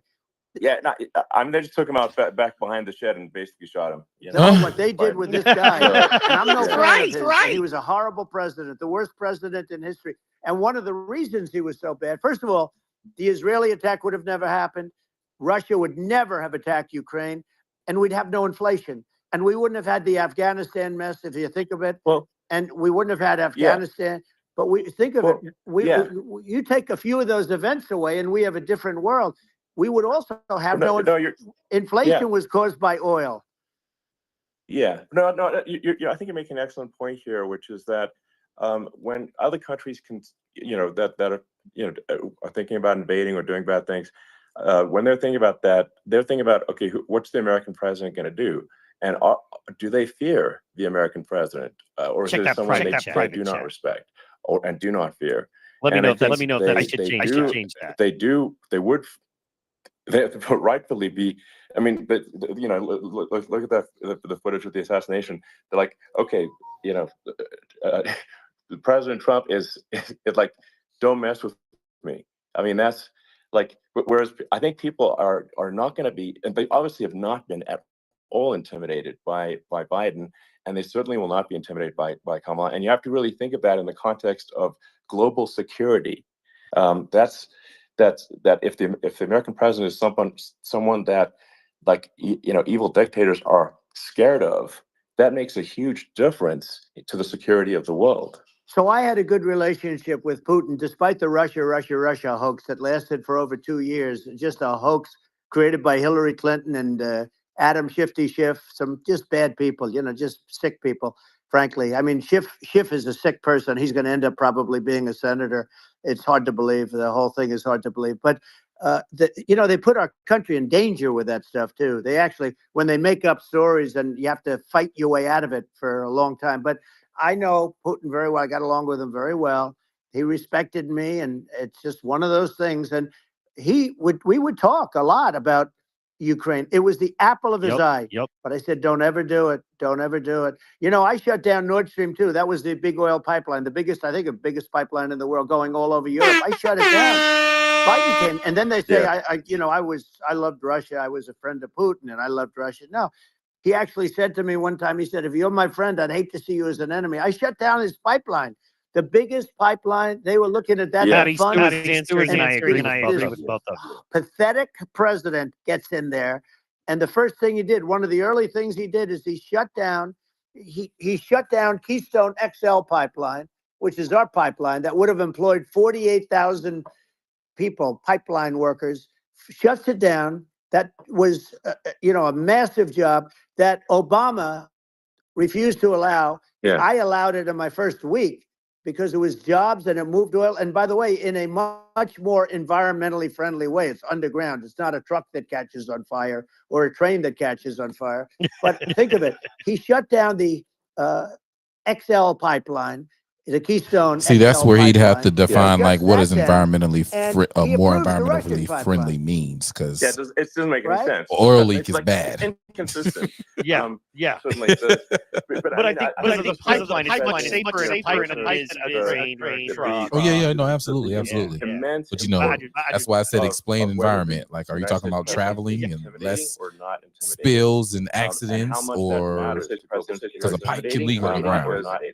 There's some real tough characters out there, and if Ground can do some damage to some pipes. Is tough. For They sure. will do what they want to do. I know every one of and them. that puts the Yeah. whole world in danger. Elon, I know every one It's of a them, big and I deal. know them well. I know Yeah, Putin, I know President Xi, I know Kim Xi, I know Jong-un, Kim Jong-un, I know every one of them. And let me tell you, and people say, oh, this is terrible. He said, I'm not saying anything good or bad. They're at the top of their game. They're tough, they're smart, they're vicious, and they're going to protect their country, whether they love their country. They probably do. It's just a different form of love, but they're going to protect their country. But these are tough people at the top of their game. And when they see a Kamala or when they see Biden, Sleepy Joe, they can't even believe it. They can't believe this happened. All the stuff that you're seeing now, all the horror that you look at Israel, they're all waiting for an attack from Iran. Iran would not be attacking, believe me. When I was there, and I say it with respect, and because I think we would have been good with Iran. I don't want to do anything bad to Iran, but they knew not to mess around. Iran was I don't want because I told China, if you buy from Iran oil, it's all about the oil. That's where the money is. But if you buy oil from Iran, you're not going to do any business with the United States. And I meant it. And they said, we'll pass. They didn't buy oil. Other countries, likewise. Sure. You want to buy, you're not doing business with the United States. And they were at a point where they had no money for Hamas. They had no money for Iran. They had no money for any of these things. Was broke. Because I told China, if you buy from Iran oil, it's all about the oil. That's where the money to believe, actually. Especially when you look at what's happened to our country. Our country is so bad right now. It's so bad right now. We were respected. Think of it. 4 years ago, we were so respected to a point where when I said don't buy oil, they didn't buy oil. But they had no money. And Israel would have never been attacked. I'm sharing because I have mine on and again, mute, I said, you know what I mean? Just because I wanted the visual. Do it. It's going to be a bad day. Yeah, it sounded like it was trying to come through. It sounded like it was bleeding over. I told him things I was that getting what it. I do, and he said, "No way." And I said, "Way." And it's the last time we ever had the conversation. He would never have done. I got along with him. I hope you get along with him again. Getting along well with them is a good thing, not a bad thing. I got along well with Kim Jong-un. When I met with President Obama just before entering, it's a sort of a ritual. And I sat down with him and we talked. It was supposed to And be one for of a their very phones short period ringing? of time. It turned out to be a long period of time. Drill, I baby, said, drill. what's Drill, the baby, biggest drill. problem? He said, North Korea. I had that problem worked out very quickly. It was nasty at the beginning with Rocket Man and, you know, all the different things. Yeah. But all of a sudden I got a call. Those were some epic tweets, by the way. Yeah, they Those were, like they were absolutely- epic everything. He said that he has a red button on his desk. I said, I have a red button on my desk too, but my red button is much bigger and my red button works. And then I called him Little Rocket Man of Little Rocket Man. Anyway, here's the bottom line. All of a sudden I got a call from him and they said they want to meet. They want to meet me. And we met, as you remember, we met in Singapore. We met also in Vietnam. And I got along with him great. We were in no danger. But President Obama thought we were going to end up in a war, a nuclear war with him. And let me tell you, he's got a lot of nuclear. I like how they just talk. Nuclear. He can do plenty of damage. So yes, I mean it's because people Trump's talking. like Kim Jong-un, they respond to strength, not weakness. Well, and he and I had a good relationship. Remember I met him and we walked onto his land. Trump's Nobody ever talking. walked onto his land before. I walked onto. I wouldn't say. Let's bring up Secret Service again. I wouldn't say they were thrilled when I did that. I walked onto his land, and it was an amazing period. But we were not in danger with him because of me. I always say that we have enemies on the outside and we have enemies on the inside. We have some really bad people in our government and people that are controlling of the people. I mean, I'd mention names, but I really don't want to give them the credit. But we have some really bad, and I say they're more dangerous than Russia and China. If you have a smart In the president, government. a president that gets it, we are not in danger from those countries because they need us and they need our help. I mean, we forced Obama, if you think about it, Obama and Biden and Bush to a certain extent, in all fairness, forced Russia and China together. And if you're a history student, the first thing you learn is you cannot let Russia and China align. But then they also got, if you take a look, Iran and they have North Korea. That's, they call it the axis of evil. Yep. In the old days, you had the axis of evil. Here we have a modern day correct. axis That's correct. of evil. Mhm. These are powerful countries, very heavy. So we're dealing with an electorate that don't even know what the hell the biggest axis of threat evil not is. global warming, where the ocean's going to rise 1/8 of an inch over the next 400 years. And you'll have more oceanfront property, right? The biggest threat is not that. The biggest threat is nuclear warming, because we have 5 countries now that have significant nuclear power, and we have to not allow anything to happen with stupid people like Biden. Biden did something with Russia. There was no chance of him ever going. When I left, and then after I left, they started forming big armies on the border with Ukraine, right? And I looked at that, and I thought he was doing that because Putin's a good negotiator. I thought he was doing that to negotiate. But then Biden started saying such stupid things. For instance, he said that it can be a NATO country. Now, Russia, for as long as there's been NATO, has said we're never going to agree to that. And we go right up front and say that. And we did things and said things through this president with a low IQ, very low IQ. He had a low IQ 30 years ago, by the way, but now he might not. That's even true. He have was any never IQ. considered as man. There's nothing Yeah, on the board never. that He goes plagiarized all the He time. said things that were so stupid that war would have been. That war had zero chance of happening if I were there. Zero chance. He was saying everything the opposite. Everything the opposite. And it's so sad because many more people have been killed in Ukraine than you read about. You don't read about how bloody it is and how disaster. Sure. Hey, look, just in the 2 armies, you lost 500,000 people. And Ukraine's having a hard time. Ukraine, I don't know if you saw the article recently, and it's true. That's a big deal to me, is how many people we've lost, and nobody on the Democratic side is talking about it. Russia defeated Germany with us, and they defeated Napoleon. They've been around a long time. They're a big fighting force, and it's very unfair. And Ukraine now doesn't have enough men. They're now using young men and very old men to fight, and we're in a very bad position. And I'm not going to blame exclusively, but I can tell you I could have stopped that, and a smart president could have stopped that. It wouldn't have happened. But we had Yeah. a man that actually made it. It made it more prevalent. It was so bad. The words that he was using, the stupid threats coming from a stupid face that he was using. I said, this guy's going to cause us a war. Stupid He's look gonna cause- coming and from let me a tell you, stupid that can lead to World War III. face. That can lead to World War III. The Middle East can lead to. We have numerous places. You can that tell he end up likes in Elon. World War III Elon. right now Mhm. for no reason No, whatsoever. I think you're right. I think people underrate the risk of World War III, and it's just when you're looking at the risk of global thermonuclear warfare, it's game over for humanity, and it's something that people have, I think, after the end of the Cold War, people have become complacent about, but they actually have forgotten that there are currently a lot of nuclear missiles that have targeting parameters for the United States from other 100%. countries. A lot. And one of the things And, we're going to do is it's- we're going to build an Iron Dome over us. Israel has it. We're going to have the best Iron Dome in the world. Man, that Why delay is haven't we been crazy. had a damn Iron Dome, bro? What the fuck? Because it just takes one maniac. No, to, exactly, start exactly. something. We're gonna God have knows we protect- funded the other one. We're The gonna other have- Why one. shouldn't we have an Iron Dome? Israel has one. Some other places Yeah. have one that nobody even knows about, frankly. But Israel has it. We're gonna have an Iron Dome. But Yo, did you hear what he just said? We're gonna have an Iron Dome. Other countries have Iron Domes that we don't even know about. economy Yep.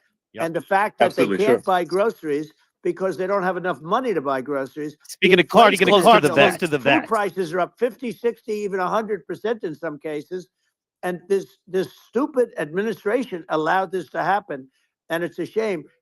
And that's the thing that people most care about, in my opinion. They care about the border a lot. And we discuss the border at great length. It's nice to have Yeah, a yeah. forum like this where I can discuss something at length. And by the way, do you think Biden could do this interview? Do you think that Kamala could do this interview? They would take a pass No, on you. they could not. So they don't need Elon. They don't need Elon screaming out questions. It's pretty sad when you think that somebody that does this for a living can't answer a question or is afraid to do an interview. And in her case, with a very friendly interview, she's got all friendly interviewers. It's pretty sad. Yes, absolutely. But the big thing now is the Well, economy, Elon. yeah. And as much That as somebody that does this for a living can't handle the most important thing, but a lot of people don't understand that. But it doesn't have to. If I understand it, that's all you need. Because if I was president, you're not going to have that kind of a problem. But the thing that they really is making them angry is what Kamala and Biden have allowed to happen to the economy. It's a disaster with inflation. The inflation, it Yeah. doesn't matter what you make. The inflation has eaten you alive. If you're a worker or if you're just a middle income person, you can't afford. 4 years ago, 5 years ago, people were saving a lot of money. Today, they're using all their money and borrowing money just to live. It's a horrible thing Right. that's happening. And we'll end that Well, quickly. I think a lot of a lot of people just don't understand where inflation comes from. Inflation comes from government overspending because the checks never bounce when it's written by the government. So if the government spends far more than it brings in, that increases the money supply, and if the money supply increases faster than the rate of goods and services, that's inflation.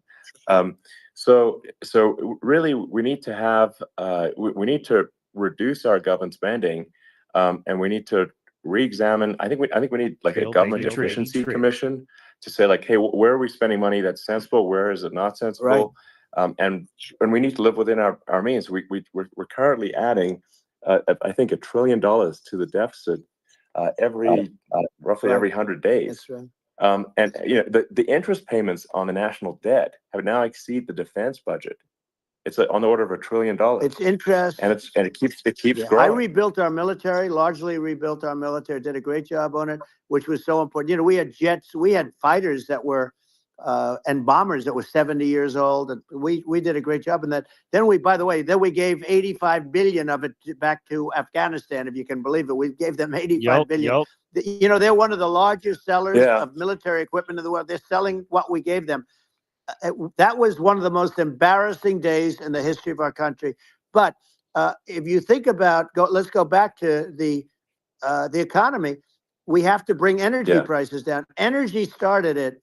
The price of gasoline Now your cars don't require too much gasoline, so you have a good, and you do make a great product. I have to be honest with you. That doesn't mean everybody should have an electric car. It just shows but he's just not shows rich. real. You know what I mean? Real It product shows is he's incredible. talking. But the gasoline, Elon, is the cost of energy. Not only gasoline, it's the cost of heating your house and cooling your house. That has to come down. Right. It's gone up 100%, 150, and 200%, and that has to come down. When that comes down, and we're going to drill, baby, drill. They stopped drilling, and then they went back to drilling because they went back to the Trump policy.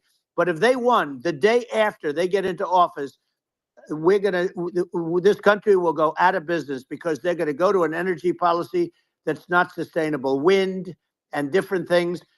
You're not going to have anything. Yeah. And I know you're a big fan of the AI, and I have to say that AI, and this is shocking to me, but AI requires twice the energy that the country already produces for everything. So you're going to have to build. We're going to have to build a lot of energy if our country will be competitive with China, because that's our primary competitor for this on the AI. You're going to need a lot of electricity. You're going to need tremendous electricity, like almost double what we produce now for the whole country, if you can believe it. Sure. Well, just going, back to this basic thing that people try to make it sound complicated, but it's not. But inflation is caused by government overspending. Would you agree that we need to take a look at government spending and have perhaps a government efficiency commission that just tries to make the spending sensible, and so the country lives within its means, just like a person. The waste is incredible, and nobody negotiates prices. You used to have a lot of people making jets, and you end up with two companies, and they'll probably try and merge at some point. I went through it, like Air Force, just a thing like Air Force One. One of the first documents they asked me to sign, a general said, "Sir, would you please sign this document?" And what is it? Air Force One. That's with Boeing, which is basically two planes, two 747s. And the price was $5.7 billion for two planes. Now, now they're highly sophisticated. They're even nicer than your plane, okay? But much more sophisticated. They're very, I won't say what's on it. But nicer than your plane. Anyway, but it's 5.7. That's a crazy it's number. a crazy number. But I said, I'm not going to pay 5.7. I'm not going to do it. I said, who made the deal? Obama and his people. I said, well, then I know the deal's no good. I'm not going to do it. And over a course of about 4 weeks, by my saying I'm not going to do it, I got the price reduced by $1.6 billion for the exact same plane, other than we had a nicer paint job, if you want to know the truth. But for the exact same plane, I saved one. And I said to Boeing, Trump, you guys must make a lot of money if you can reduce the price by that. But now what I do hear is that they're going back to the Biden administration and wanting big cost overruns, because they see these dopey suckers in there, and they'll end up getting some of the money back. Trump but after I saved dark. it by $1.6 billion for the exact same plane. And you can now take that and multiply that out times thousands of other items. Multiply it by the numbers are astronomical. I agree with you. Well, I think it would be great to just have a government efficiency commission that takes a look at these things and just that's brilliant. Ensures that the taxpayer money, the taxpayers' hard-earned money, isn't that the oversight committee? And I'd be happy to help out on such a commission. I'd love it if it were formed. Well, you're the greatest cutter. I mean, I look at what you do. You walk in and you just say, "You want to quit?" They go on strike. I won't mention the name of the company, but they go on strike, and you say, "That's okay. You're all gone. You're all gone." So every one of you is gone, and you are the greatest. You would be very good. Oh, you would love it. But if you look at Argentina, well, I'd be happy to help by the way, out. congratulations. I just looked at the number of people that are listening to you and I chat. We'll call it a chat. But congratulations. This is very good. I mean, it's great. And you're an interesting character. How many millions does that say? Zoom into that, head sir? of a place called Argentina, and he's a big, he's great, and he's a big MAGA fan. That he ran on MAGA, and he took it to an extreme too. He ran on MAGA, and I hear he's doing really a terrific job. It's called Make Argentina Great Again. It worked out perfectly. Views. He came in, he bought a lot of hats. 1.3 in the space. But he's doing a big job. He really cut And I'm hearing Yeah. they're starting to do pretty well. Inflation's getting down. You know, they had like Yes, 2,000%. exactly. They had inflation like not normal inflation. They had Glad the to real have deal. you, Patty. But Patty, we're we're glad you found us, and we're glad we we have found I think we have the you. worst inflation we've had in 100 years. They say it's 48 years. I don't believe it. I think we have the worst. They Yeah. don't include a lot of the items that should be included. You know. Yeah. Well, it's from the government overspending and not spending taxpayer money Yeah. effectively, and having just like so many departments you can't even name them all. And what Milei is doing is he's cutting government spending. He's simplifying things. He's having putting in regulations that make sense.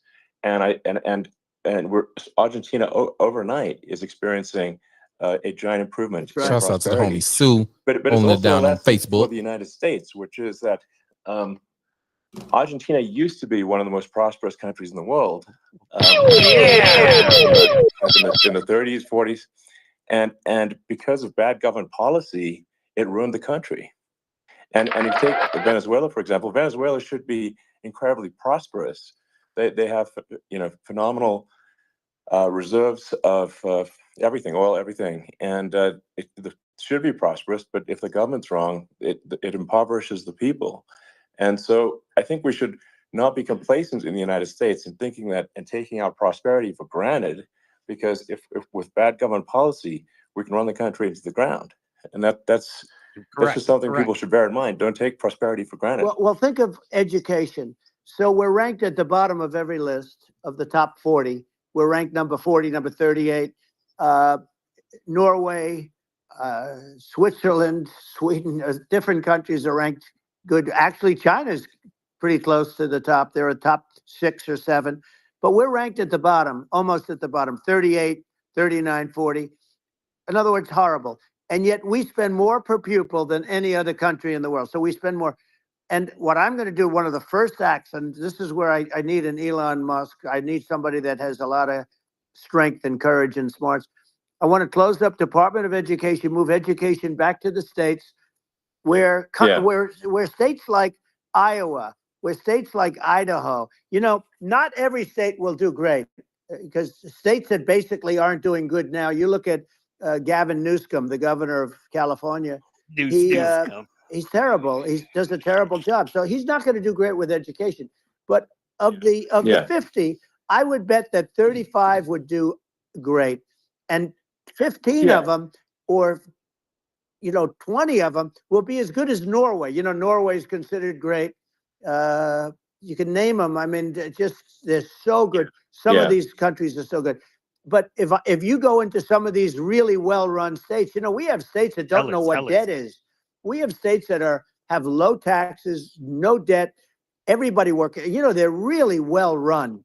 Sure. And maybe they have certain advantages in terms of location, in terms of, the land or the sun and the water and the whole thing. There are a lot of advantages that some people have. But if you move education back to the 50, you'll have some that won't do well, but they'll actually be forced to do better, because it'll be a pretty bad situation. But if you think about it, you'll have some of these states. I'll bet you'd have 30, 35 states. It'll be much better. And you know what it'll cost? Less than half what it is in Washington. And these people don't care about the students in these, faraway states. And it'd be unbelievable. Yeah. Media's going to have a field day on the fact he admitted some states won't do The well. states have to, if they're going to lose their each state has to compete against other states, then people will naturally move to states where it's better. Well, like California, as we said, it's a badly run state. I could go through. I got so many friends that are in those states, even if they're Democrats. I hate to mention certain states, but Illinois is badly run with Pritzker. He's a real loser. But some of these places are just badly run. But it's almost going to force them to run better, and they won't do it good initially. But you're not going to do worse than you're doing right now. And I would say that the cost, you would cut your cost by 50 or 60%. And you'd have a little Yeah, yeah. monitor. You know, you want to make sure they're teaching English as an example. You know, give us Yeah. a little English, right?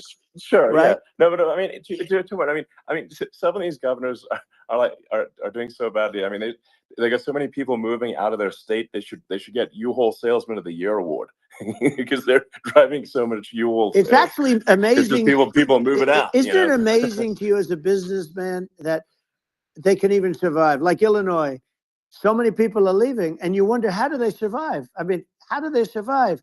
I saw where you left California, and you moved Whoa to Texas. there. Texas does a great job. Whoa there. But, you know, I mean, I just wonder, The how do comment. these states Whoa there. survive I see it. when big businesses, a big oil company just left California, as you know, and they moved to Texas.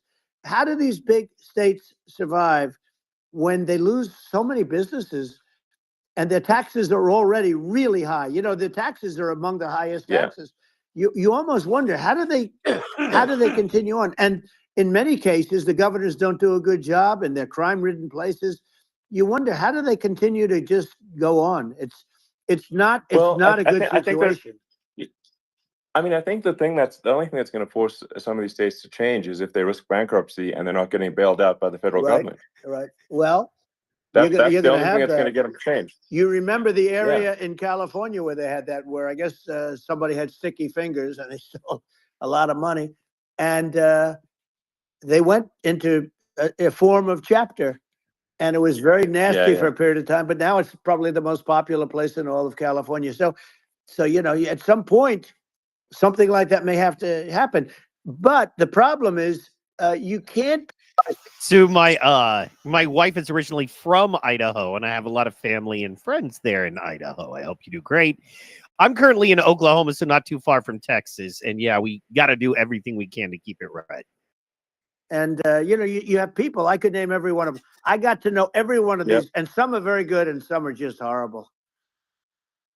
Well, I think that, I mean, the larger point here, too, you know, as you're saying, like a lot of people are concerned about the economy, a lot of people are concerned about inflation, and inflation is effectively. Shut up, Messenger 911. I may disagree with you. I appreciate you working day to day.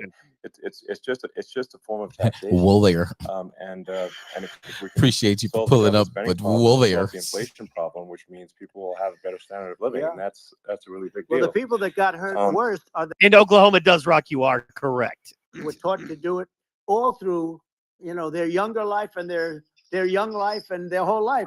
Correct. The people that saved money. Yeah, we talked and then about they got that no last interest night. on their money. These and people who are in inflation these destroyed them. states, and frankly, and they leave the state they and were go almost to the better new off if they state, didn't and do they vote anything the like same that. way they Those were people voting have been stupidly in the absolutely last state. decimated, and we're going to bring those people back and help those people. We've got to get the prices down. You know, when I look at bacon costing 4 or 5 times more than it did a few years ago, when you look at some of the food products in grocery stores, people go, they can't believe it. They used to be able to buy a whole cart, and today, you know, a lot of people just don't have the money. They go in and they can't buy anything. They look at it's sticker shock. They call it sticker shock, right? I think it really just comes, like I said, I think it just comes down to really, I guess, two things, which is that if you solve government overspending, you solve inflation, which improves living standards of the average person, and then if you deregulate, like have sensible regulations, so because a lot of the regulations are nonsensical and cause the cost to be extreme for no reason, but unless you've got effective deregulation, like Reagan did a great job on deregulation in the 80s, but it's been 40 years since we had anyone really. I mean, during your administration, we made some progress, but I think there's an opportunity to make, I think, radical progress with sensible regulation. And if Elon, those two things, those are the big deals. We set a record. We did more deregulation and more restrictions on all of the different businesses than any other president. Remember, I had the rule for every one we put in, you have to get rid of 10 or 12. And we did radical cuts on all of that. And a lot of that's being put back by this administration. And we did radical cuts on things that weren't necessary. But we were all set. You know, we had the best economy ever maybe in the world. And then what happened is COVID came in, and we had to focus on that, and nobody knew what it was. And I always say I got good marks on economy, good marks on military. We knocked out ISIS. We did so many different things. We rebuilt. But, you know, I never got the credit that we really deserved on what we did with COVID. We never got the credit, but we were. If had that not happened, a gift from China, from Wuhan, came in from Wuhan, the Wuhan labs, and I always said it, and it turned out to be right. But had that not happened, we were set to start reducing debt. We were going to reduce taxes further. I gave the largest tax cuts, and we were going to reduce taxes still further for middle income people, not only businesses. But we did it for businesses because they're the ones that's why we had the great job numbers. But we were set to really start reducing debt.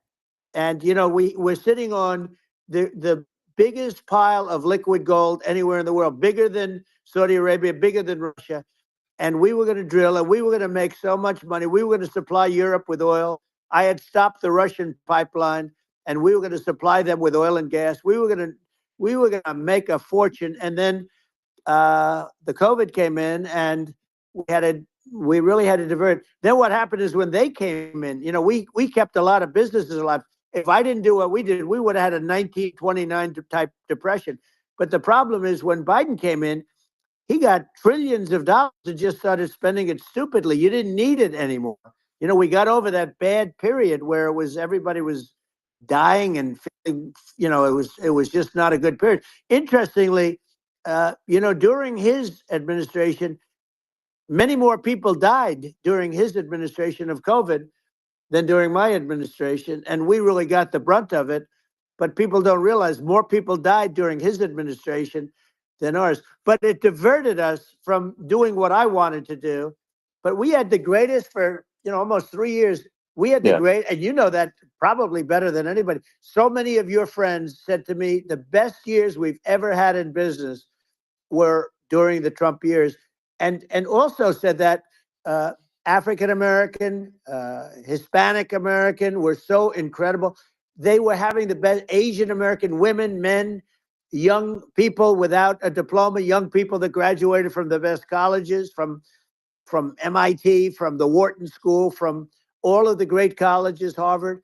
They were doing better, and people without a diploma were doing better, and everybody was happy. And then COVID came, and we had the problem is they spent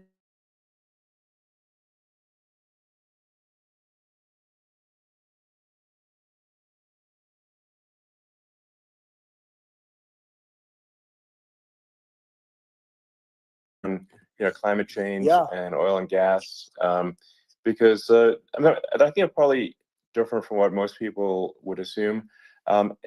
Because my views are actually pretty, I think, moderate in this regard, which is that I don't think we should vilify the oil and gas industry and the people that have worked very hard in those industries to provide the necessary energy to support the economy. And if we were to stop using oil and gas right now, we would all be starving, and the economy would collapse. So it's, you know, I don't think it's right to sort of vilify the oil and gas industry, and I you know, the world has a certain demand for oil and gas, and it's probably better if the United States provides that than some other countries. And it would help with prosperity in the U.S. And at the same time, obviously, my view is like taking any money, and we wouldn't be having inflation right now, which is killing our country. Yeah. Agreed. Yeah, absolutely. I mean, I should probably say something about all of that. my views on, you know, climate change and oil and gas, because I think it's probably different from what most people would assume, because my views are actually pretty, I think, moderate in this regard, which is that I don't think we should vilify the oil and gas industry and the people that have worked very hard in those industries to provide the necessary energy to support the economy. And if we were to stop using oil and gas right now, we would all be starving, and the economy would collapse. So it's, you know, I don't think it's right to sort of vilify the oil and gas industry, and I you know, the world has a certain demand for oil and gas, and it's probably better if the United States provides that than some other countries. And it would help with prosperity in the U.S. And at the same time, obviously, my view is like we do over time want to move to a sustainable energy economy, because eventually you do run out of. I mean, you run out of oil and gas. It's not there. It's not infinite. there is some risk. I think the risk is not as high as you know, a lot of people say it is with respect to global warming. But I think if you just keep increasing the parts per million in the atmosphere long enough, eventually it actually simply gets uncomfortable to breathe. People don't realize this. If you go past 1,000 parts per million of CO2, you start getting headaches and nausea. We're now in the sort of 400 range. We're adding, I think, about roughly 2 parts per million per year. So I mean, it still gives us. So what it means is like we still have quite a bit of time, but so there's not like we don't need to rush and we don't need to, like, you know, stop farmers from farming or, you know, prevent people from having steaks or basic stuff like that. Like you can leave the farmers alone. I agree. How crazy is that? Where I mean, you have farmers that are not allowed to farm anymore and have to get rid of their cattle, and the whole world is a little crazy. But that's the craziest thing to me. They're literally killing our ability to feed ourselves in the name of global warming. It makes no sense. Even to create your electric car and create the electricity needed for the electric car, you know, fossil fuel is what really creates that at the generating plants. And, you know, so you sort of can't get away from it at this moment. I mean, someday you might be able to, but I do hear we have anywhere from 100 to 500 years left. You know, much of it hasn't even been found yet. Yeah. But there are tremendous, like ANWR. I got ANWR in Alaska approved. Ronald Reagan couldn't do it. Nobody could do it. Everybody tried. Nobody could do it. I got it approved. The first thing that Biden did was unimprove it, to get rid of it. He ended it. His secretary went in and she ended it. And what a disgrace. That's ANWR. That's good. That's good bigger, info, or sir. they think it could be bigger than Saudi Arabia in Alaska. Could be bigger than Guys, Saudi go on over Arabia. to our But Rumbles. they went in and and check they that out. checked Our it. locals. And I'll get it going very quickly. Become a because ringside rumble. not only is it big for Alaska, I mean, you talk about economic. We love our development. ringside rumblers, That's man. for Make the sure you hit that United like States. button. I mean, that is, Give our page a they say subscribe. bigger than PT Saudi Pod Arabia or the same size. and Protocol. Pure, Both of them on really Rumble. And good then stuff. find us on And, X and all you this know, other they stuff, ended. man. This ain't So the I only think we place have, we have fun. you know, perhaps hundreds of years left. Nobody really knows. But during that time, something will come around that will be very good. Yeah. Well, I mean, my estimate would be, you know, a little more aggressive than that, but it's not the sort of like we're all going to die in 5 years stuff. That's obviously BS. But I mean, my view is like if you just look at sort of the parts per million that increments every year, you know, you get sort of 2 or 3 parts per million every year of CO2. I mean, I think some of that it's problematic if it accelerates, if you start going from 2 or 3 to say 5, and then there may be some situations where you get just a step change increase in the CO2, and I think we don't want to get too close to 1,000 ppm because like that's actually makes it uncomfortable to breathe. Like just existing in 1,000 ppm. CO2 is uncomfortable. That's like that's considered like an industrial hazard, right? Just so it's, you know, that's actually, you start getting headaches and stuff. So it's even without global warming, it's not comfortable to live. So you don't want to get too close to that. But I mean, I think we've got. I think we want to just move over and like, and if I don't know, 50 to 100 years from now, we're I don't know, mostly sustainable. I think that'll probably be okay. So it's not like the house is on fire immediately, but I think that's pros right there. Towards, and make sure you check that out. You know, on balance, it's probably better to move there faster than slower. But like I said, without vilifying the oil and gas industry, and without causing hardship in the short term, I think this can be done. Without, you know, but people can still have, you know, a stake, and they can still drive gasoline cars, and this, you know, it's okay. It's like, it's not. I don't think we should vilify people for it, but I think we should just generally lean in the direction of sustainability. I actually think solar is going to be a majority of Earth's energy generation in the future, and it's certainly trending that way. And so you get the solar power, combine that with batteries. So because obviously the sun doesn't shine at night, and then you use that to charge the electric cars. and you have a long-term sustainable solution. And that's what Tesla is trying to move things towards, and I think we've made a lot of progress in that regard.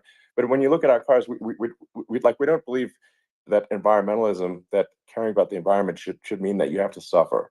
So we make sure that our cars are beautiful, that they drive well, that they're fast, they're sexy. I mean, they're cool. In fact, literally, I mean, There's the sexy just YouTube Model link. S, YouTube link. Model 3, Model X, and Y spells out sexy. It's probably the most expensive joke out there. But I don't know. I like cheesy humor, So, but I'm a big fan of let's have an inspiring future, and let's work towards a better future, and we can do so without demonizing people. Right. I'm okay. It's very interesting. You use the word global warming, and today they use the word climate change because you have some places that go up, and so they were getting themselves in a little trouble with the word global warming because not every place is warming. Some places are going the opposite direction. But I'm sort of waiting for you to come up with solar panels on the roofs of your cars and on the trunks of the cars, and it just seems like something that at some point you will come up with. I'm sure you'll be the first. But it would seem that a solar panel on the roofs, on flat surfaces, on certain surfaces might be good. Yeah. At least in certain areas of the country where you have the world, Sure. where you have the sun. But I would think, and I have no idea because that's not my world, but I would think that this would be something that would be interesting. But the This is one where thing you that find I pro don't on Twitter. understand is that people talk about global warming or they talk about climate change, but they never talk about nuclear My favorite warming. place to follow him And on to me, the that's daily. an immediate problem because you have, as I said, 5 countries. We This is have the second time major he brought up nuclear, nuclear and warming. probably some others are getting there, and that's very dangerous. That's where you need a strong American president because you don't want to have this proliferation. But you have 5 countries and getting more. China is much less than us right now, but they're going to catch us sooner than people think. They're way lower. Russia and us are number 1, and we're sort of tied. And China is far behind, but they're developing at a level that you're not surprised to hear very fast.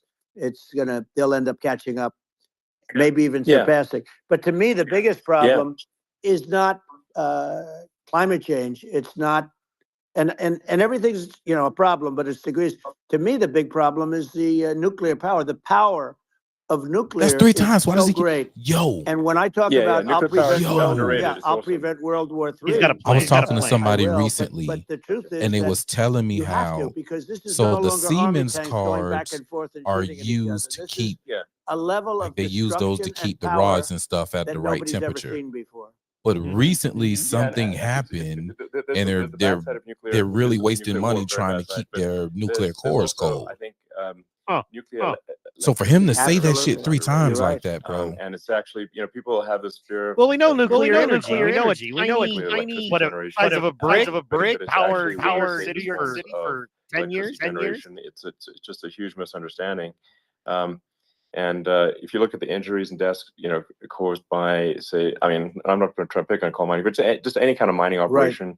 And there's a certain number of injuries and deaths per year.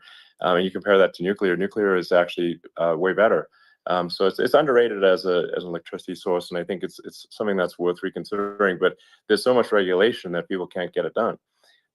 So that maybe they'll have to change the name. The name is it's a rough name. There are some areas like when you see what happened in bad branding. Right, we'll have to rebrand it. We'll have to give it a good name. We'll name it after you or something.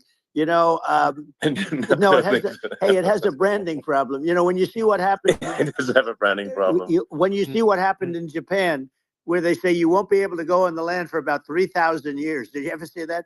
And in Russia, where they had the problem, where they there's a lot of bad things happened, and they have a problem. And they say that in 2,000 years, people will start to occupy the land again. You realize it's pretty bad. No, that's not true. But you're right about it. It's actually not that bad. So like after Fukushima happened in Japan, people were asking me in California, are we worried about like a nuclear cloud coming from Japan? I'm like, no, that's crazy. It's not even dangerous in Fukushima. I actually flew there and ate locally grown vegetables on TV to prove it. And I donated a solar water treatment, a solar powered system for a water treatment plant. And Yeah, but you haven't because the been danger feeling is so just- well lately, and I'm worried about it. No, but I'm only it's kidding. I'm fine. You know, it's like Trump is funny, dude. I don't care what But now say. they're like full cities again. So Right. it's Well, that's really great. not That's something that That's right. So it's not as scary as people think, basically. But let's see. I mean, are there some other topics we should touch on? Like lawfare. I think Well, we need to be concerned about what they've This is done. gonna to this get country. good. obviously. Yeah. Well, we just won the big I mean, case in Florida. This was a Biden administration did something that's never been done in this country, and that's go after their political opponent, me, with this nonsense and just nonsense. And the big case in Florida we won, but they always pick a judge. Motherfucker, this ain't the first time they did this. Bitch, Russia. Attorney generals like Fani, Fani, spelled Fani, Fani.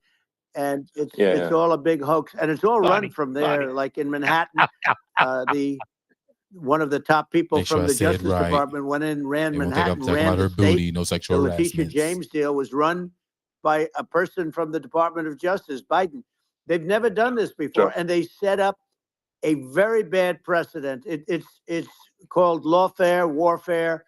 It's a terrible thing, and never happened in our country. It does happen in banana republics and third world countries, but it's never happened. And the incredible thing is it actually drove my numbers up because people see, fortunately I have a platform like you, or, in all fairness, like a conversation like this where I can talk about it and people understand. I mean, you fight for election integrity and you end up getting indicted because you're fighting for election integrity. And when the day comes that you can't fight for election integrity, you don't have a country anymore. So what happens? What happens is they went after their political opponent, me. Now Biden's, close to vegetable stage, in my opinion. Okay, I looked at him today on the beach, and I said, why would anybody allow him? The guy could barely walk. Why would anybody allow him? Does he have a political advisor that thinks this looks good? He thinks this looks good because it looks so bad, and it's ridiculous. I mean, and he's been doing that for a long time. He can't lift the chair. The chair weighs about 3 ounces. It's meant for children and old people to lift, and he can't lift it. The whole thing is crazy. Well, he's clearly not, he's clearly like, we just don't have a president. Right you now. don't That's have a president, and she's going to be worse than him because she is a San Francisco liberal who destroyed San Francisco, and then as Attorney General, she destroyed California. You talk about location, and we're talking about the sun and the water and all. There's nothing better than California. She has destroyed that. She was the original DA. She was the original in San Francisco. She was the original Attorney General in California. What she has done to California is, well, you know better than I do. You just left California for a lot of those reasons.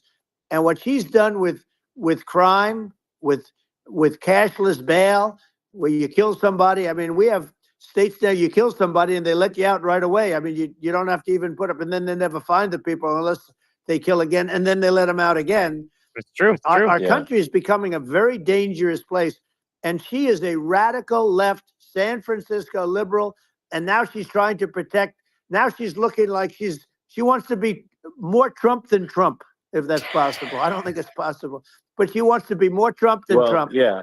I want a wall. I think that's, she wants to release all the prisoners that are in detention, and some of these guys are really bad. Right. That just came out today. She doesn't want to build the wall, even though the walls work. Walls and wheels. In your business, everything you do is obsolete. Almost, well, not the tunnels, but everything is obsolete. Even your rocket ships, they're like a month later, they're obsolete. You find a better way to. The only thing that's not obsolete is a wall and a wheel. And the wall, I built hundreds of miles of wall, and that's why we had such good numbers. I was going to add 200 miles. We bought it. We could have flipped it up in 3 weeks, and they sold it for 5 cents on the dollar. That meant, I said, wow, that means that they actually do want to have open borders. She wants to have open borders. I wish she would too. And now she's going like she's tough on the border. It's such a lie. Yeah, this is simply not true. This is simply not true. And everybody knows it's not true. It's a disgrace that she can say it. No, obviously, what's happening sort of overnight is they're rewriting history, and and making Kamala sound like a moderate when in fact she is far left, like far left. Worse than Bernie Sanders. She is considered more liberal by far than Bernie Sanders. She's a radical left lunatic. And if she's going to be our president, very quickly, you're not going to have a country anymore. And she'll go back to all of the things that she believes in. She believes in defunding the police. She believes in no fracking, zero. You don't. Now all of a sudden she's saying, no, I really want to see fracking. If they got in, the day she got in, she'll end fracking.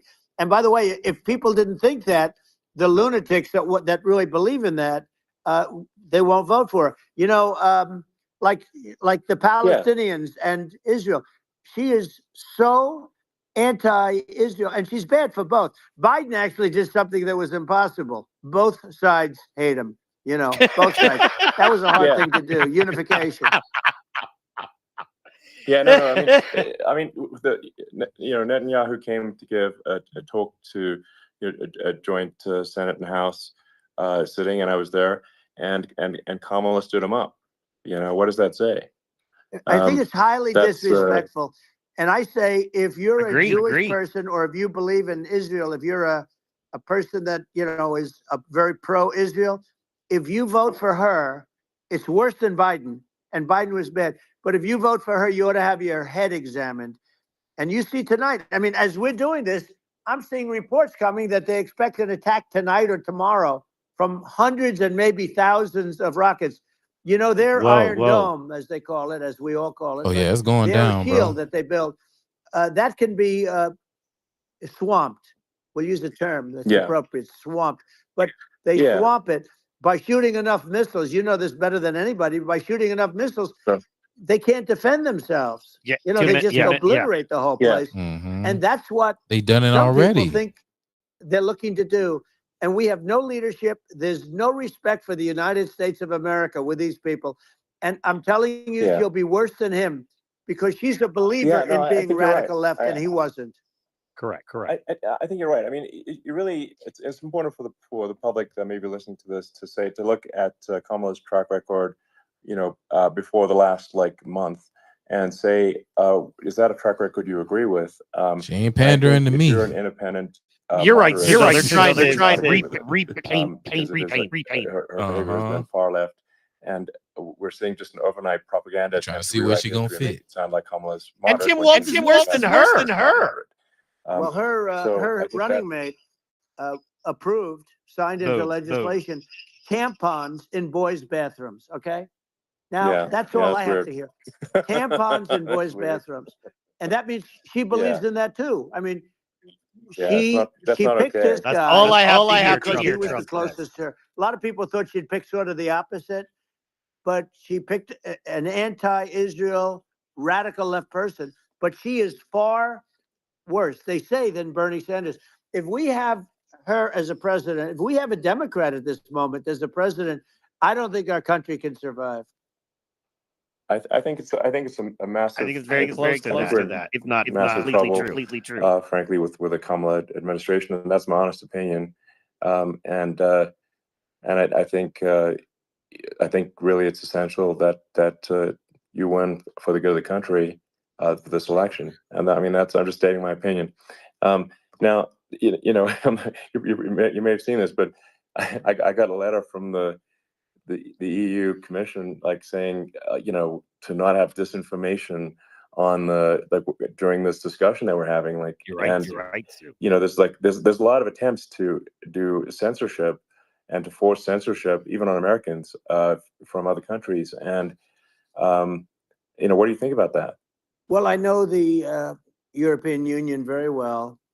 They take great advantage of the United States in trade, as you know. We, through a different forum, NATO, we protect them. And yet, if you build a car in the United States, you can't sell it in Europe. You just can't sell it. It's. I mean, I got to remember, Elon isn't the same thing with here. our farmers. Our farmers find it very difficult to do business. So Elon's really not going to care about $250 billion. Too much local, which people don't know. It sounds so nice. The European America located stuff for real. It's going to be things that focus on the rest of the world. And I let them know it. And that's probably why they notified you. No, they don't treat our country well. We defend them. You know, with Ukraine, England treats America and the way America treats South They have the America. same size. If you add up the European nations, Maybe you know, worse. in terms of an economy, Yeah. it's about the same size when you say as us. And they're As long in- as we and keep them they're informed, in they'll a help us much out. greater risk. They're right there. We have an ocean separating us from, in this case, the enemy would be Russia. Used to be for the Soviet Union, but let's assume they're close enough. And what happens is they're in for 70-something million. I think even less than that, billion, and we're in for about 250 billion, and it could be a lot higher than that. And I say, why aren't you going to equalize? Why aren't they paying what we're paying? And it's much more important for them because of the fact that sir. they're right near there. I mean, they're all sort of in that location. We're not, but they should. And I did it with NATO. There were only 7 countries that were paid up in NATO out of 28 at the time, and the United States was The United States was subsidizing NATO, tremendously subsidizing NATO. And I said, I went in and I said, you got to pay up. If you don't pay up, we're not going to defend you any longer. I took a lot of heat, but you know what happened? Billions and billions of dollars came flowing in. And I think a lot of the public isn't aware of the fact that the United States pays a disproportionate share of the NATO expenses, and then we get taken advantage of on trade. So think about it. Well, I mean, the point of NATO is defending Europe, and it's it's like, then okay, well, why is the United States paying disproportionately more to defend Europe than Europe? That doesn't make sense. That's unfair, and that is an appropriate thing to address. Well, when you talk about cost cutting and savings and everything else, I mean, honestly, look, there's nobody that feels worse about the Ukraine situation than I do, because I know it would have never happened. I know Zelensky. He was very honorable to me, because when they went with the Russia hoax and they said I had a phone call with him, he said it was a perfect phone call. It was a great phone call. He could have grandstanded and, said, oh, he was very threatening. He said, no, it was a very nice phone call. I called him up to congratulate him on his win, and you end up getting impeached because these people are lunatics. I was talking about the difference from the people within and the enemies on the outside. In many cases, the people from within are more dangerous for our country than the Russians and the Chinas. If you have a smart president, you're not going to have a problem with them. You're going to do things. Yeah. Now, they've taken advantage of us absolutely. incredibly, but you're going to do things with the right person. That's correct. Well, I think it's obvious that you're a believer and an advocate of free speech, because during your first term as president, you were attacked relentlessly every day, often very unfairly with false attacks, and you didn't try to shut down the media. You didn't try to inhibit their freedom of speech, and I think that says a lot. Well, the good thing is that you and I have, and some people, very few, we can get the word out. Although sometimes it's hard because they don't want to print it, like we're having a great conversation right now. Kamala wouldn't have this conversation. She can't, because she's not smart. She's not a smart person, by the way. She can't have this conversation. And Biden, we don't even have to talk about it. I mean, he couldn't have this conversation. He would have given up in the first half of a question. He would have walked out. He would have said, where am I? Where am I going? So anyway, but no, he wouldn't have this. That's true. Not a lot of people would have this conversation, but Silly woman. Territory.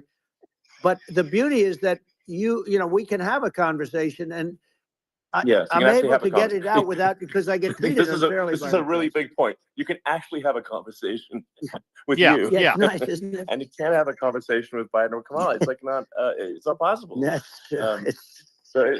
This is like talking to an NPC. No. So it's just impossible. Well, but think of it. We need a man or person who's unbelievably sharp in order to stop all the nuclear danger and all the dangers that I'm talking about. And I got along with all these. I got along with Kim Jong-un. We had dinner. We had everything. And he really liked me, and I got along with him really well. By the way, he's the absolute boss over there. A lot of people said, oh, do you think he really... That's for sure. Let me tell you, I saw things that you don't want to know about. He is the boss.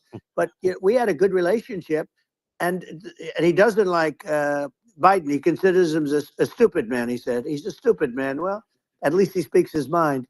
But in this country, you're not sort of allowed to say it, but I guess you are. You should be allowed to say it Yeah. if it's true. But we need smart people, and we need people that have an ability to lead.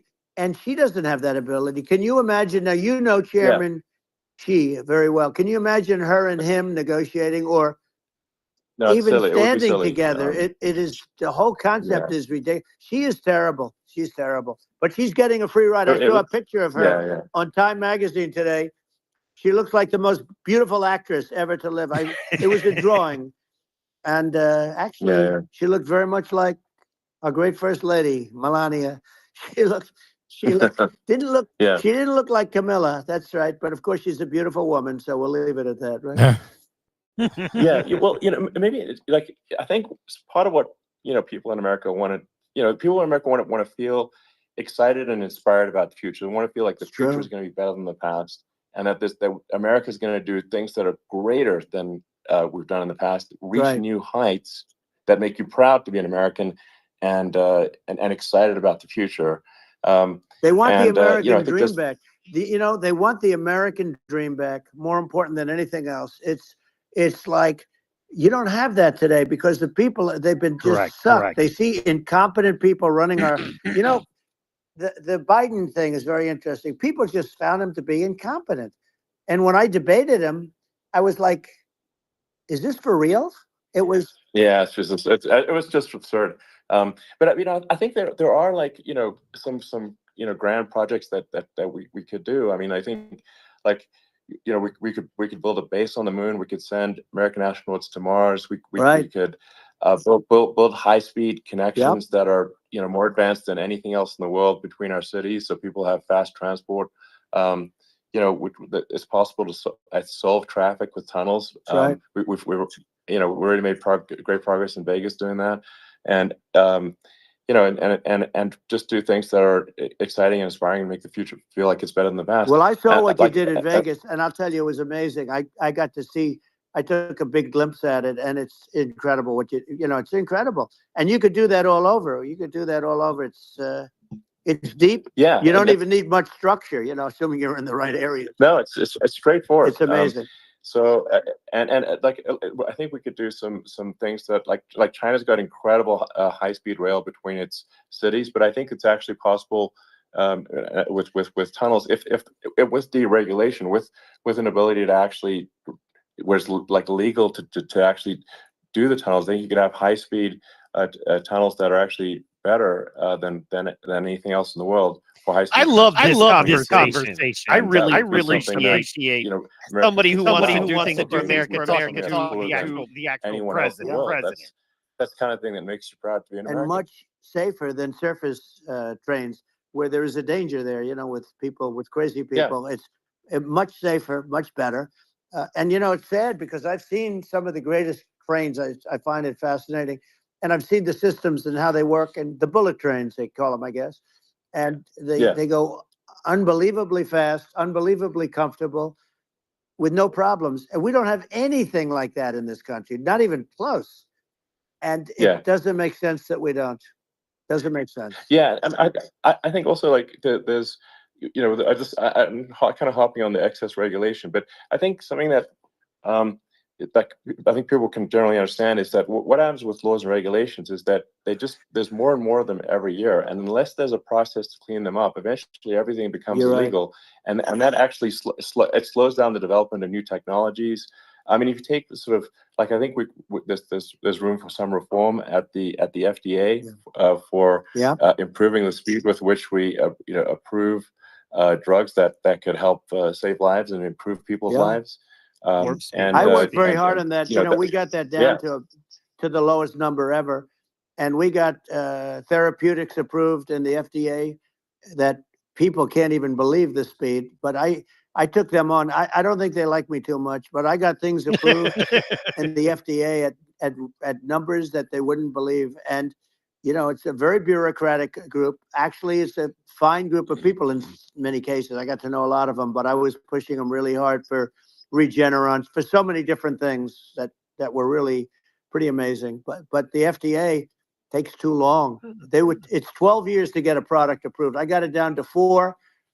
and I Yeah. got some things done very quickly, but it's really something that is going to have to be worked on because it takes too long. Just takes too long. Yeah, it just takes too long, and it's you end up in the same with the approval, but it's just it takes years instead of something that I think could potentially take months, and that improves people's lives. I think I just wanted to hop on this point that like there has to be an active process for reducing rules and regulations, because otherwise they just keep building up every year, and you get like hardening of the arteries, and eventually everything's illegal or takes forever, and then we just ossify as a society. We can't make any progress, and it's a really big deal. Well, Elon, just getting back to the FDA for 1 second, I got something done called Right to Try. This is where you can go in, and if you're terminally ill, you can use a space age, medicine or whatever it may be. We have the best doctors, the best labs in the world. We really do. But people would go to other countries because you couldn't use the product, even if they thought it worked. Food is medicine, no pharma. I got it approved where big you facts. can, you basically, look, nobody wanted, the doctors didn't want it because of the liability. The country didn't want it, our country, because they didn't want to get sued. These are people terminally ill. The insurance companies didn't want it, and the pharmaceutical companies, nobody wanted it.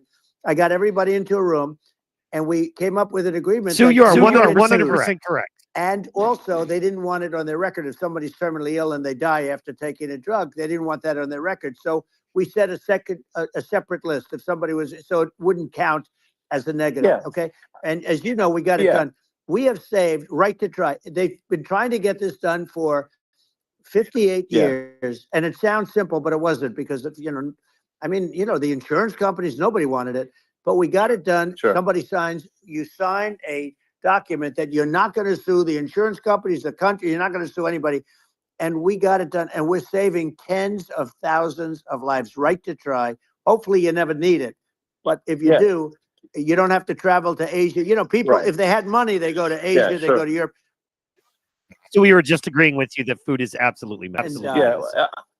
Well, I mean, and actually, to give Europe some props here, it's like if a drug is approved in Europe, which has a crazy amount of regulations, it should obviously be approved in the U.S. Yeah. I mean, they get more regulations than we do. So why would a drug be approved in Europe and not in the U.S.? That's crazy. Well, we did it. We did something that really, they've been trying to do it for 50 years, and they just couldn't get it done, and I got it done. And it's really something. But you're right. Some people go to Europe because a drug isn't approved here, but it's approved in Europe, and it's a drug that, generally speaking, would work. It's pretty crazy. Absolutely, you're right.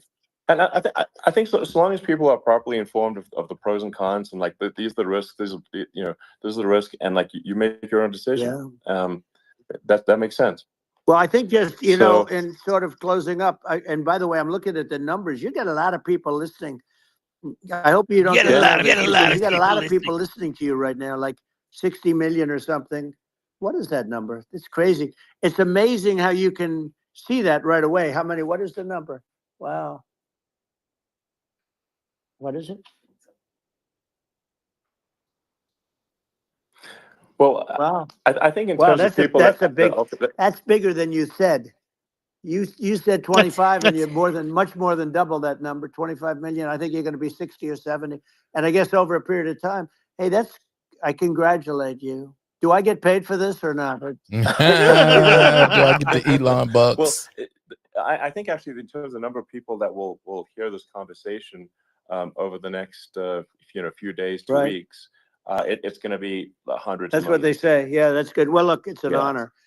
I just asked this: are you better off now, or were you better off when I was president? Nobody's better off now. People, we put out polls on that, and nobody's better off now. Inflation has killed it, and they also feel very unsafe. You look at what's going on with a lot of different things. You look at the riots we had at the colleges over. I mean, it's ridiculous, but all of the riots, they just feel unsafe.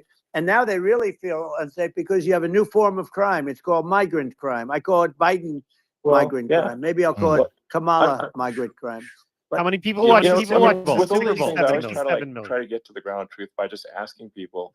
And my mom lives in New York, and I was like, Mom, do have any of your friends been attacked or assaulted? And she said, yeah, 3 of her friends in 3 separate Crazy. incidents were assaulted just in recent months, just walking around the streets of New York.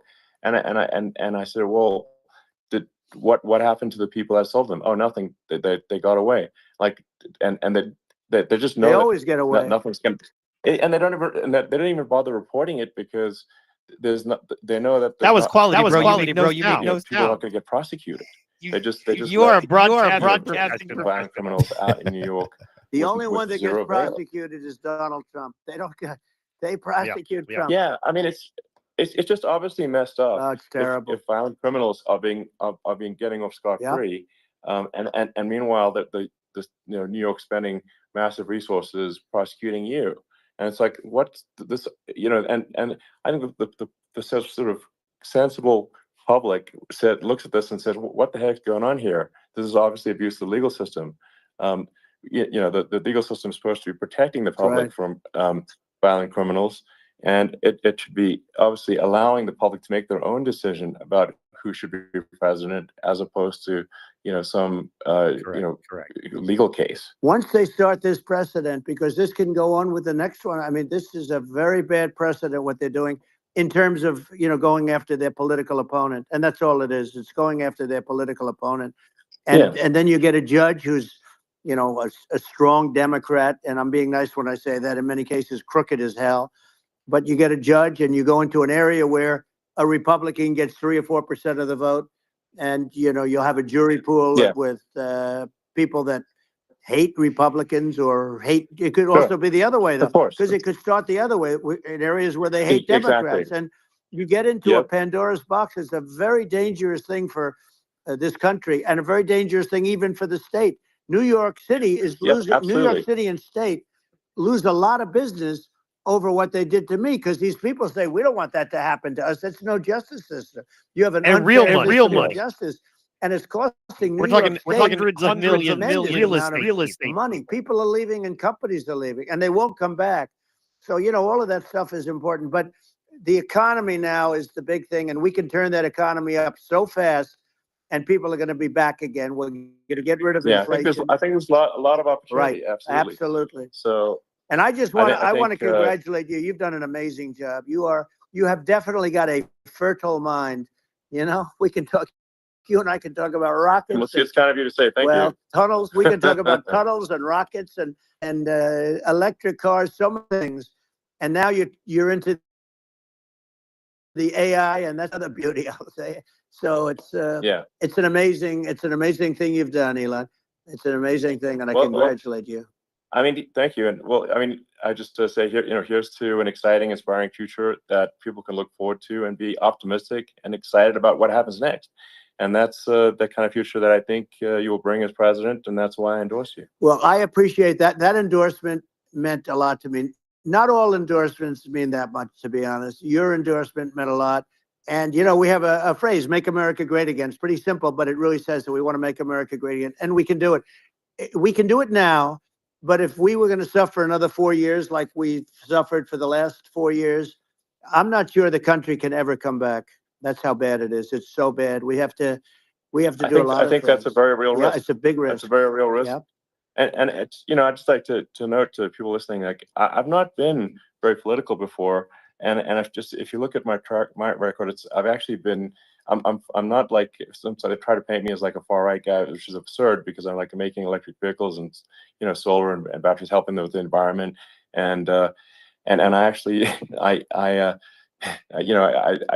supported Obama. I stood in line for 6 hours to shake Obama's hand when he was running for president, and so it's not like I'm like some sort of dyed in the wool long-term Republican. I call myself historically a moderate Democrat, but now I feel like we're really at a critical juncture for the country, and I think a lot of people thought the Biden administration would be a moderate administration, but it's not, and obviously we're just going to see an even further left administration with Kamala. That's my honest opinion. I mean, her dad is literally. She was brought up as an actual. Her dad is a Marxist economist. You can Google it. I mean, it's not we're not making this up, you know. Wow. That's how she was brought up. So I did not know that. and we want to have a future that is prosperous, and I think we're just at this critical juncture, and I think this is a case of the America is going to at a fork in the road, and True. and I think it will take the path to, like, you are the path to prosperity, and I think Kamala is the opposite.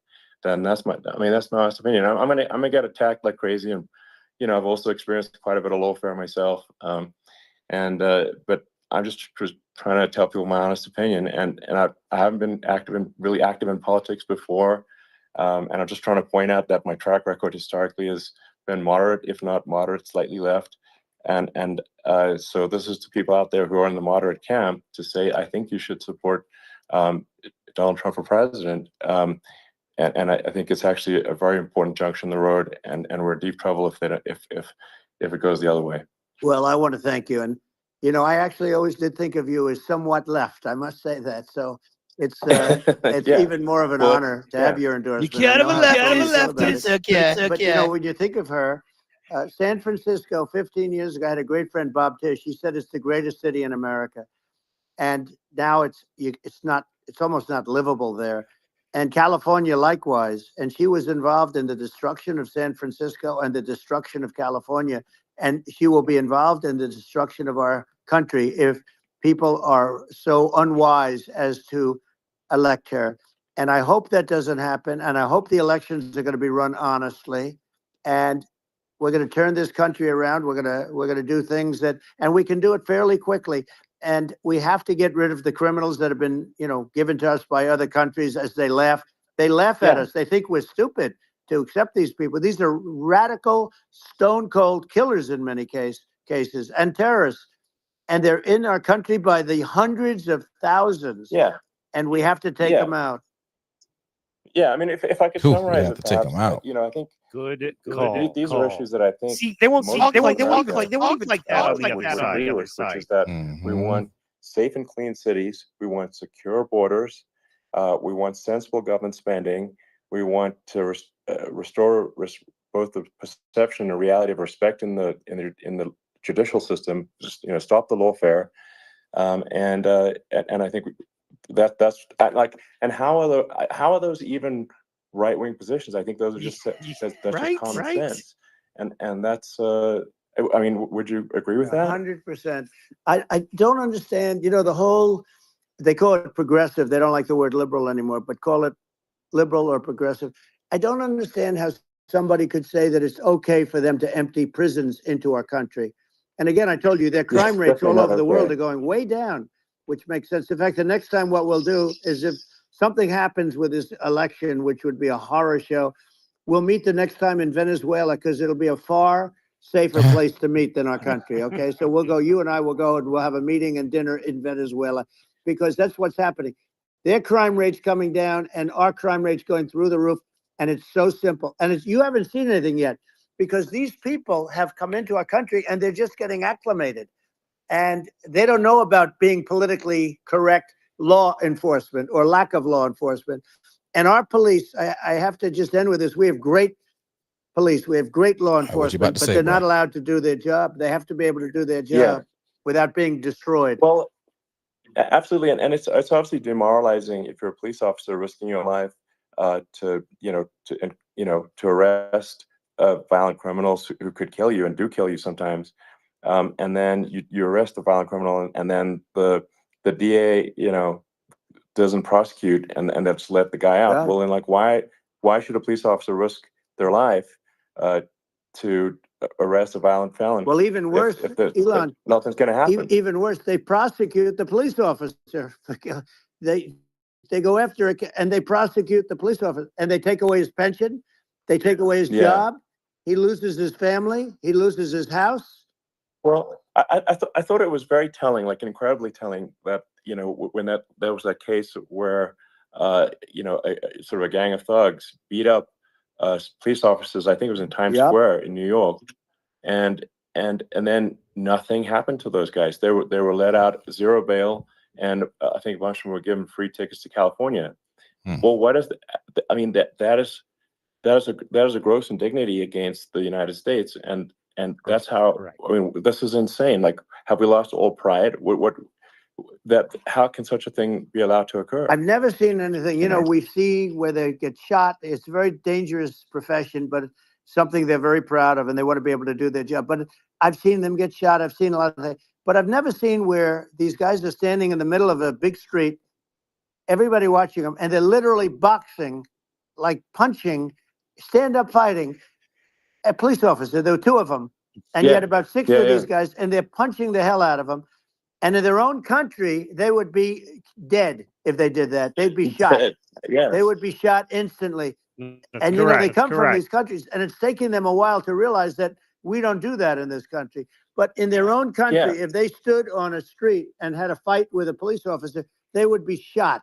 There's no political correctness, and it's such a sad. It's such a sad thing to see. And that's the reason you have crime, by the way, because we don't do anything about it. Yeah, we just cannot have a situation where our police officers are beaten up on camera by a gang of illegal immigrants, and then nothing happens to the guys that beat up the cops. I mean, and they're let out. This is unacceptable. Well, we're going to change it, and we're going to get them out of the country. You know, when I first got involved, they said you couldn't get them back to these countries. You couldn't take them back. In the case of Guatemala, Honduras, El Salvador, some others, you couldn't get them back. And I said, really? Oh, you can't get them back? Because under Obama, he couldn't get them back. They'd fly them in, and they'd put planes on the runways in these countries so you couldn't land a plane. They'd bring them back. And the generals told me, sir, we can't bring them back. The countries won't accept MS-13 gang members. They won't accept them. And I said, really, how much do we pay these various countries in terms of economic aid, which is also somewhat ridiculous? And the answer was $750 million. I said, good. Tell them they're in default. They're delinquent. We're not paying them anymore because they won't accept it. And you know what happened? They all called me, every one of them. They said, we would be honored to take them back, sir. We would be honored. It was so easy. But it's one of those things. And we got them back. We took in so many, the MS-13 is probably the worst gangs in the world. They're the most vicious, violent. We took them out of here by the thousands and got them out of here. And their countries took them back. And because I said, you're not getting any more economic aid. And once I said that, they were nice. They wouldn't take them back for Obama. They wouldn't take them back for anybody. Send them back, sir, please. And now we have a problem because we have this guy, and they don't take them back anymore with Biden because they don't respect him.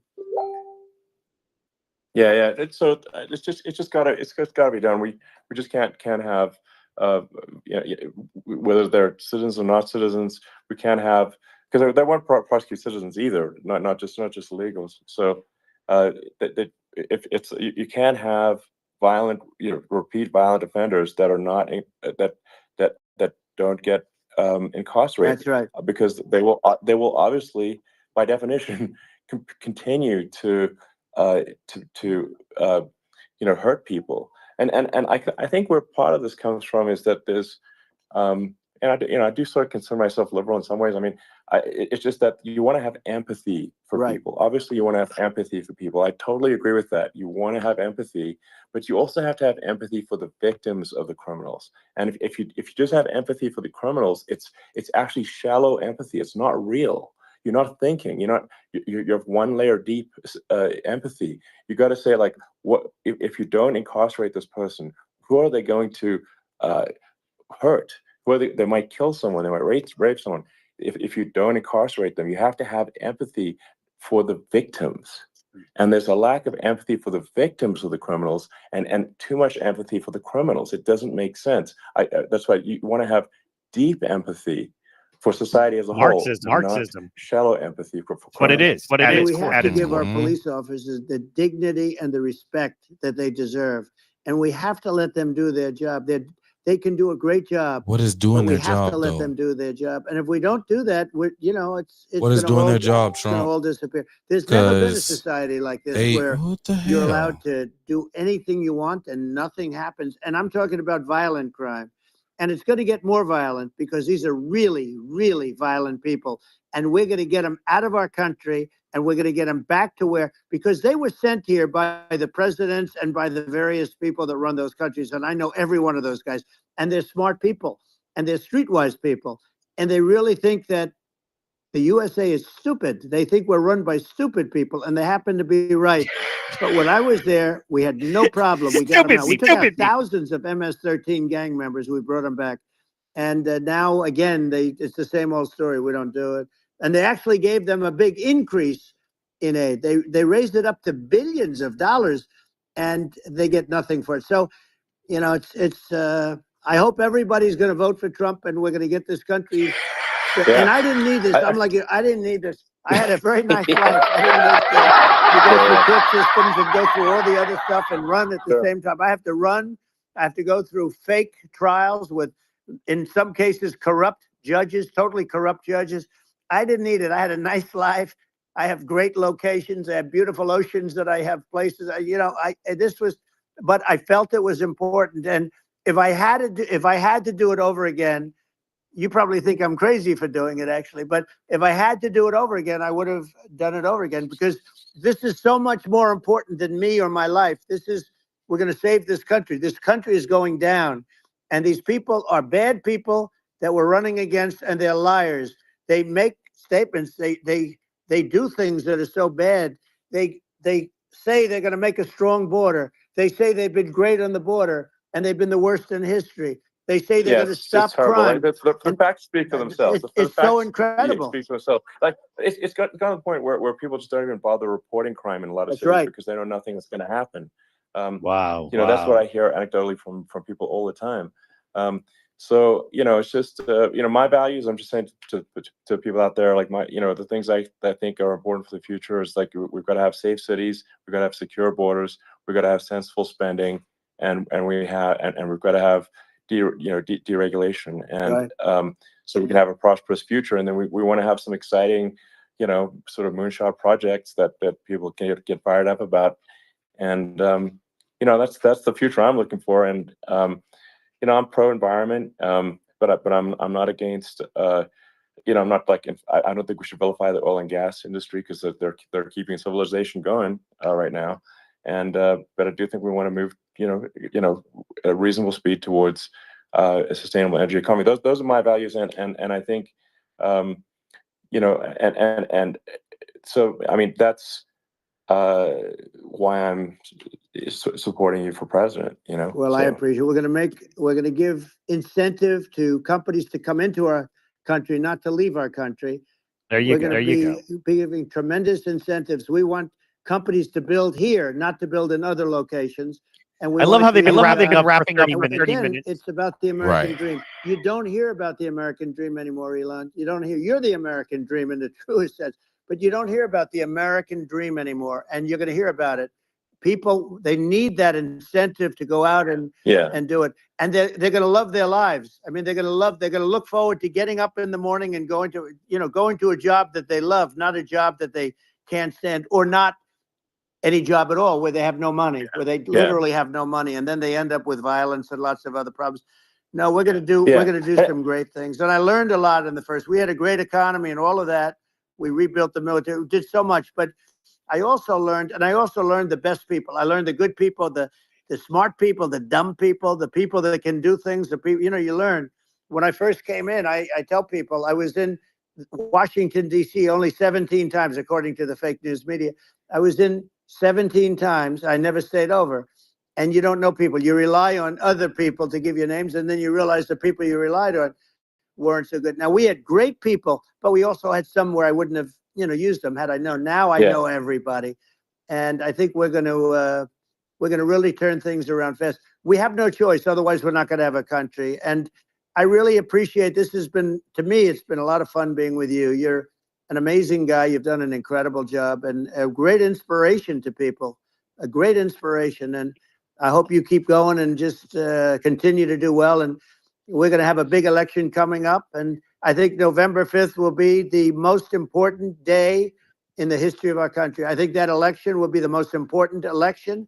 And I think it'll end up being maybe the most important day in the history of our country, because if we don't win, I just feel so sorry for everybody. No, I think we're at a fork in the road of destiny of civilization, and I think we need to take the right path, and I think you're the right path. So I think Well, that's what it comes down to. Thank you very much, Elon. It's a great honor, and we'll do it again sometime. And it's been really fun, and I hope you got a lot of viewers. I hear you got a lot, but I hope you got a lot. I know you got a lot of them. So I appreciate it. I'll see you soon. All right, sounds good. Thank you. Thank you, Elon. Thank you very much. Bye. Boom. There it is. 90 million. 45, 47. That's that guy. I'm gonna come. Yeah. That is would- awesome, man. That was powerful. Yeah. I think he needs to. I think he needs to do more of those. Absolutely. Agreed. With different people. All right. So somebody was like, you know, like, would you interview Trump? Hell yeah. And like, but I want to talk about some policy stuff, but like, I want to humanize you. Right? Like, not so much of, you know, brash a-hole Trump, but like, yeah, let me dig in your. I heard you made your playlists for the rallies. You know what I'm saying? Like, what led to you to with this playlist? You know what I'm saying? Like, you're a granddad. What you want to see of your grandkids and their kids, like when you leave here? What's the ultimate thing you know that you know, like those type? I'm not going to give all my questions because, you know, we got some people out here who be watching. Fair. And watching. But True that. it's those type things that I would talk to him about. And then on top of like actual policy, like where are you with like dude, I'm black and I know I got a lot of black folk that follow me.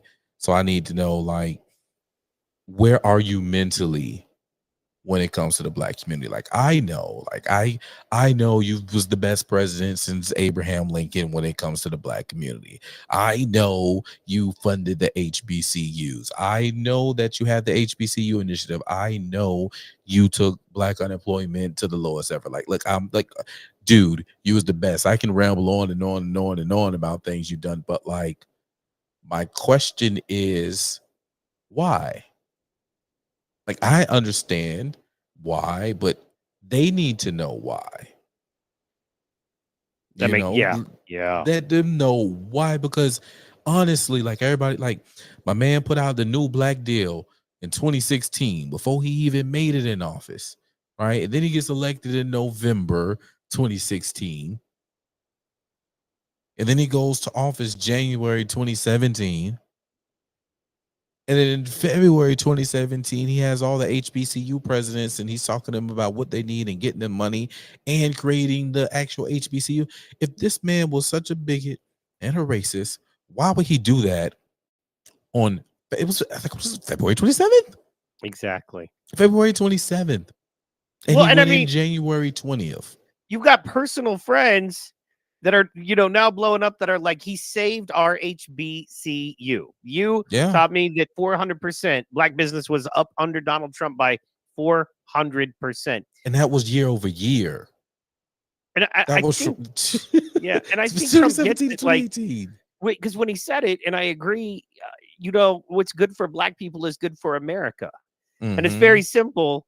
You know, if there's one thing Trump knows, it's industrious people. He needs industrious people. When he was a real estate guy, he needed industrious people. And he's like, wow, if you allow black people to build things in their own community and do that, and don't try to overtax them or over police them, but allow them to build their own stuff, that works out really great.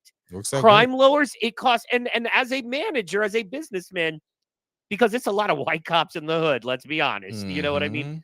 But it costs our city less, right? Yeah. There are more jobs, there are more small businesses, there are more opportunities. It costs everybody less, and not only does it cost less in those things, it actually is profitable because black people are going to create a product in Atlanta that people, or in Georgia, the people in California are going to want. And they're willing to pay for it. So there's shipping fees. There's more business there. It's probably a white truck driver that's driving it.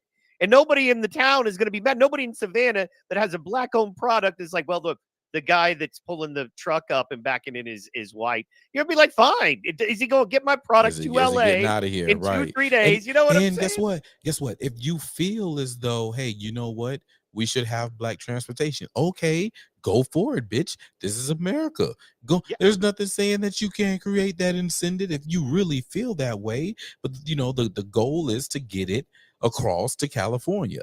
And however you decide to get it there, if you want to start with UPS and you have, because like again, that's logistics. I know that there are a lot of there's not a foothold. I can tell you that it's really Asians and Asians and whites that are heavy in like the actual office work of logistics. That's just what it is. Yeah. You have your few tokens, but that's what it is. And there's some people who are like, you know what? I may really want to get in logistics. Hell, the school that I was the PTA president of, it is a complete minority school. And they have logistics that they're teaching kids. Like that's why I'm a fan of school choice, because we have something like school choice in Savannah already. Right. Like if you're in the school system, you can choose whatever school you want to go to, and all these different schools have different things they focus on. One may be military, one may mass comm, one may be cosmetology, one may be logistics. One, like, it's all different types of schools that these high schoolers can go to right now. So like if a kid at Groves, which is learning about logistics, and is like, you know what, I ultimately want to host or own my own logistics company where I got trucks and I got ships and I got planes, and then go for it. You know what I'm saying? Go for it. And that should be a lot. It's America. That's the economies. Nobody cry about, man, listen, like this is what pisses me off, like when it comes to like the race conversation, because, well, first of all, I don't care what we do. Like, it'll literally have to be a societal collapse of America, and like the children raise themselves type shit. You know what I mean? To be able to get rid of racism, and they'd have to redo it, because pull out your driver's license and tell me whether or not your race is on your driver's license, right? So if something as simple as your driver's license is having a connection to your race, or your job that you're applying for, they're literally asking you your race on the application of the job. That's an American construct that we put there, right? So since we put it there, like, okay, it's there. I don't have to be bigoted with it. It's just that you let me know that I know that they know that there is a particular race difference here. Okay, fine, whatever, that's there. But can we not be hateful with it? Can I not see a white person and be like, oh, they're inherently racist? You know what I'm saying? Can a white person see a black person and not automatically think, oh my God, they're gonna rob me?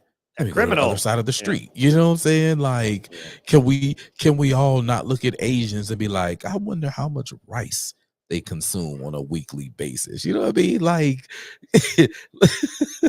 but here's the thing, that's not racist, because if you look at me and you're like, I wonder how much potatoes he eats on a weekly basis, I'm not mad at you. I eat a lot of potatoes. You know what I'm saying?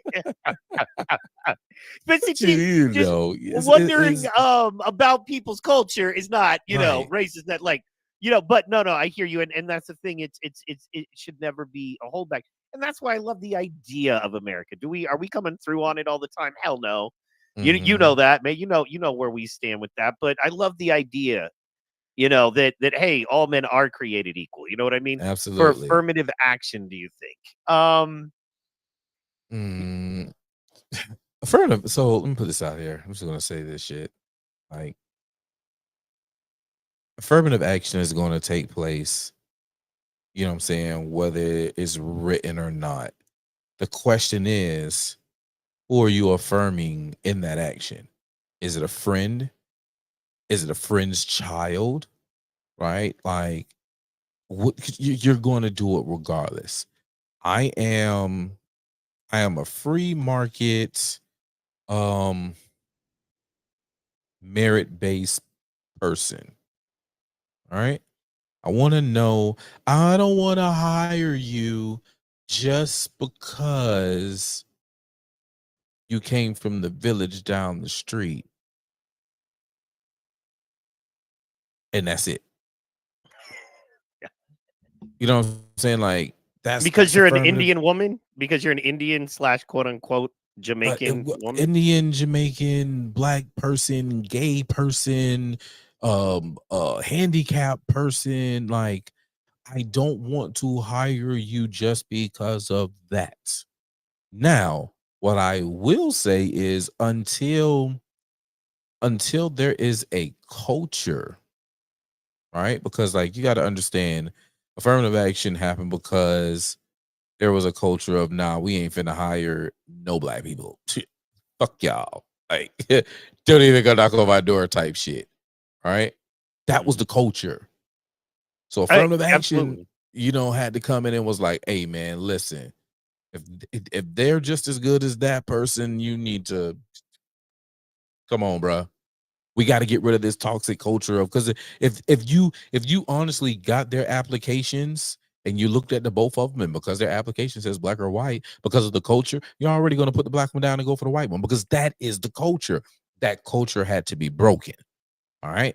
Now, with that being said, I think we should be far enough now as a people if we just get active, because we don't get active when it comes to running these businesses like we should. We don't get active into being the politicians and the bureaucrats like we should. You know what I'm saying? So we're letting all these old people with that horrible train of thought still operate. But if we operate, I mean, look, me and Mike are doing a show right now. There's a black guy and a white guy. Oh my God. Oh my God, we don't need affirmative action anymore. Yeah, You know what I'm saying? yeah, and I think it's one of those. It's you know me, man. You know what I mean. And until recently, and when I've gone like, okay, my 3-to-1, I feel like I got to bump up to 5-to-1 rule at this point. But that's you know about that. But anyway, yeah, man, I just think that it's when affirmative action came in. Remember, you couldn't drink from the same water fountains. It was illegal to marry somebody of a different race in certain parts of the country. So that part absolutely needed. Now I just think that we honestly, I think it starts with our schooling, and I think one size does not fit all. And I think that, even, my wife being a school teacher, when she goes and she's like, the problem is like 80% of the dropouts are boys.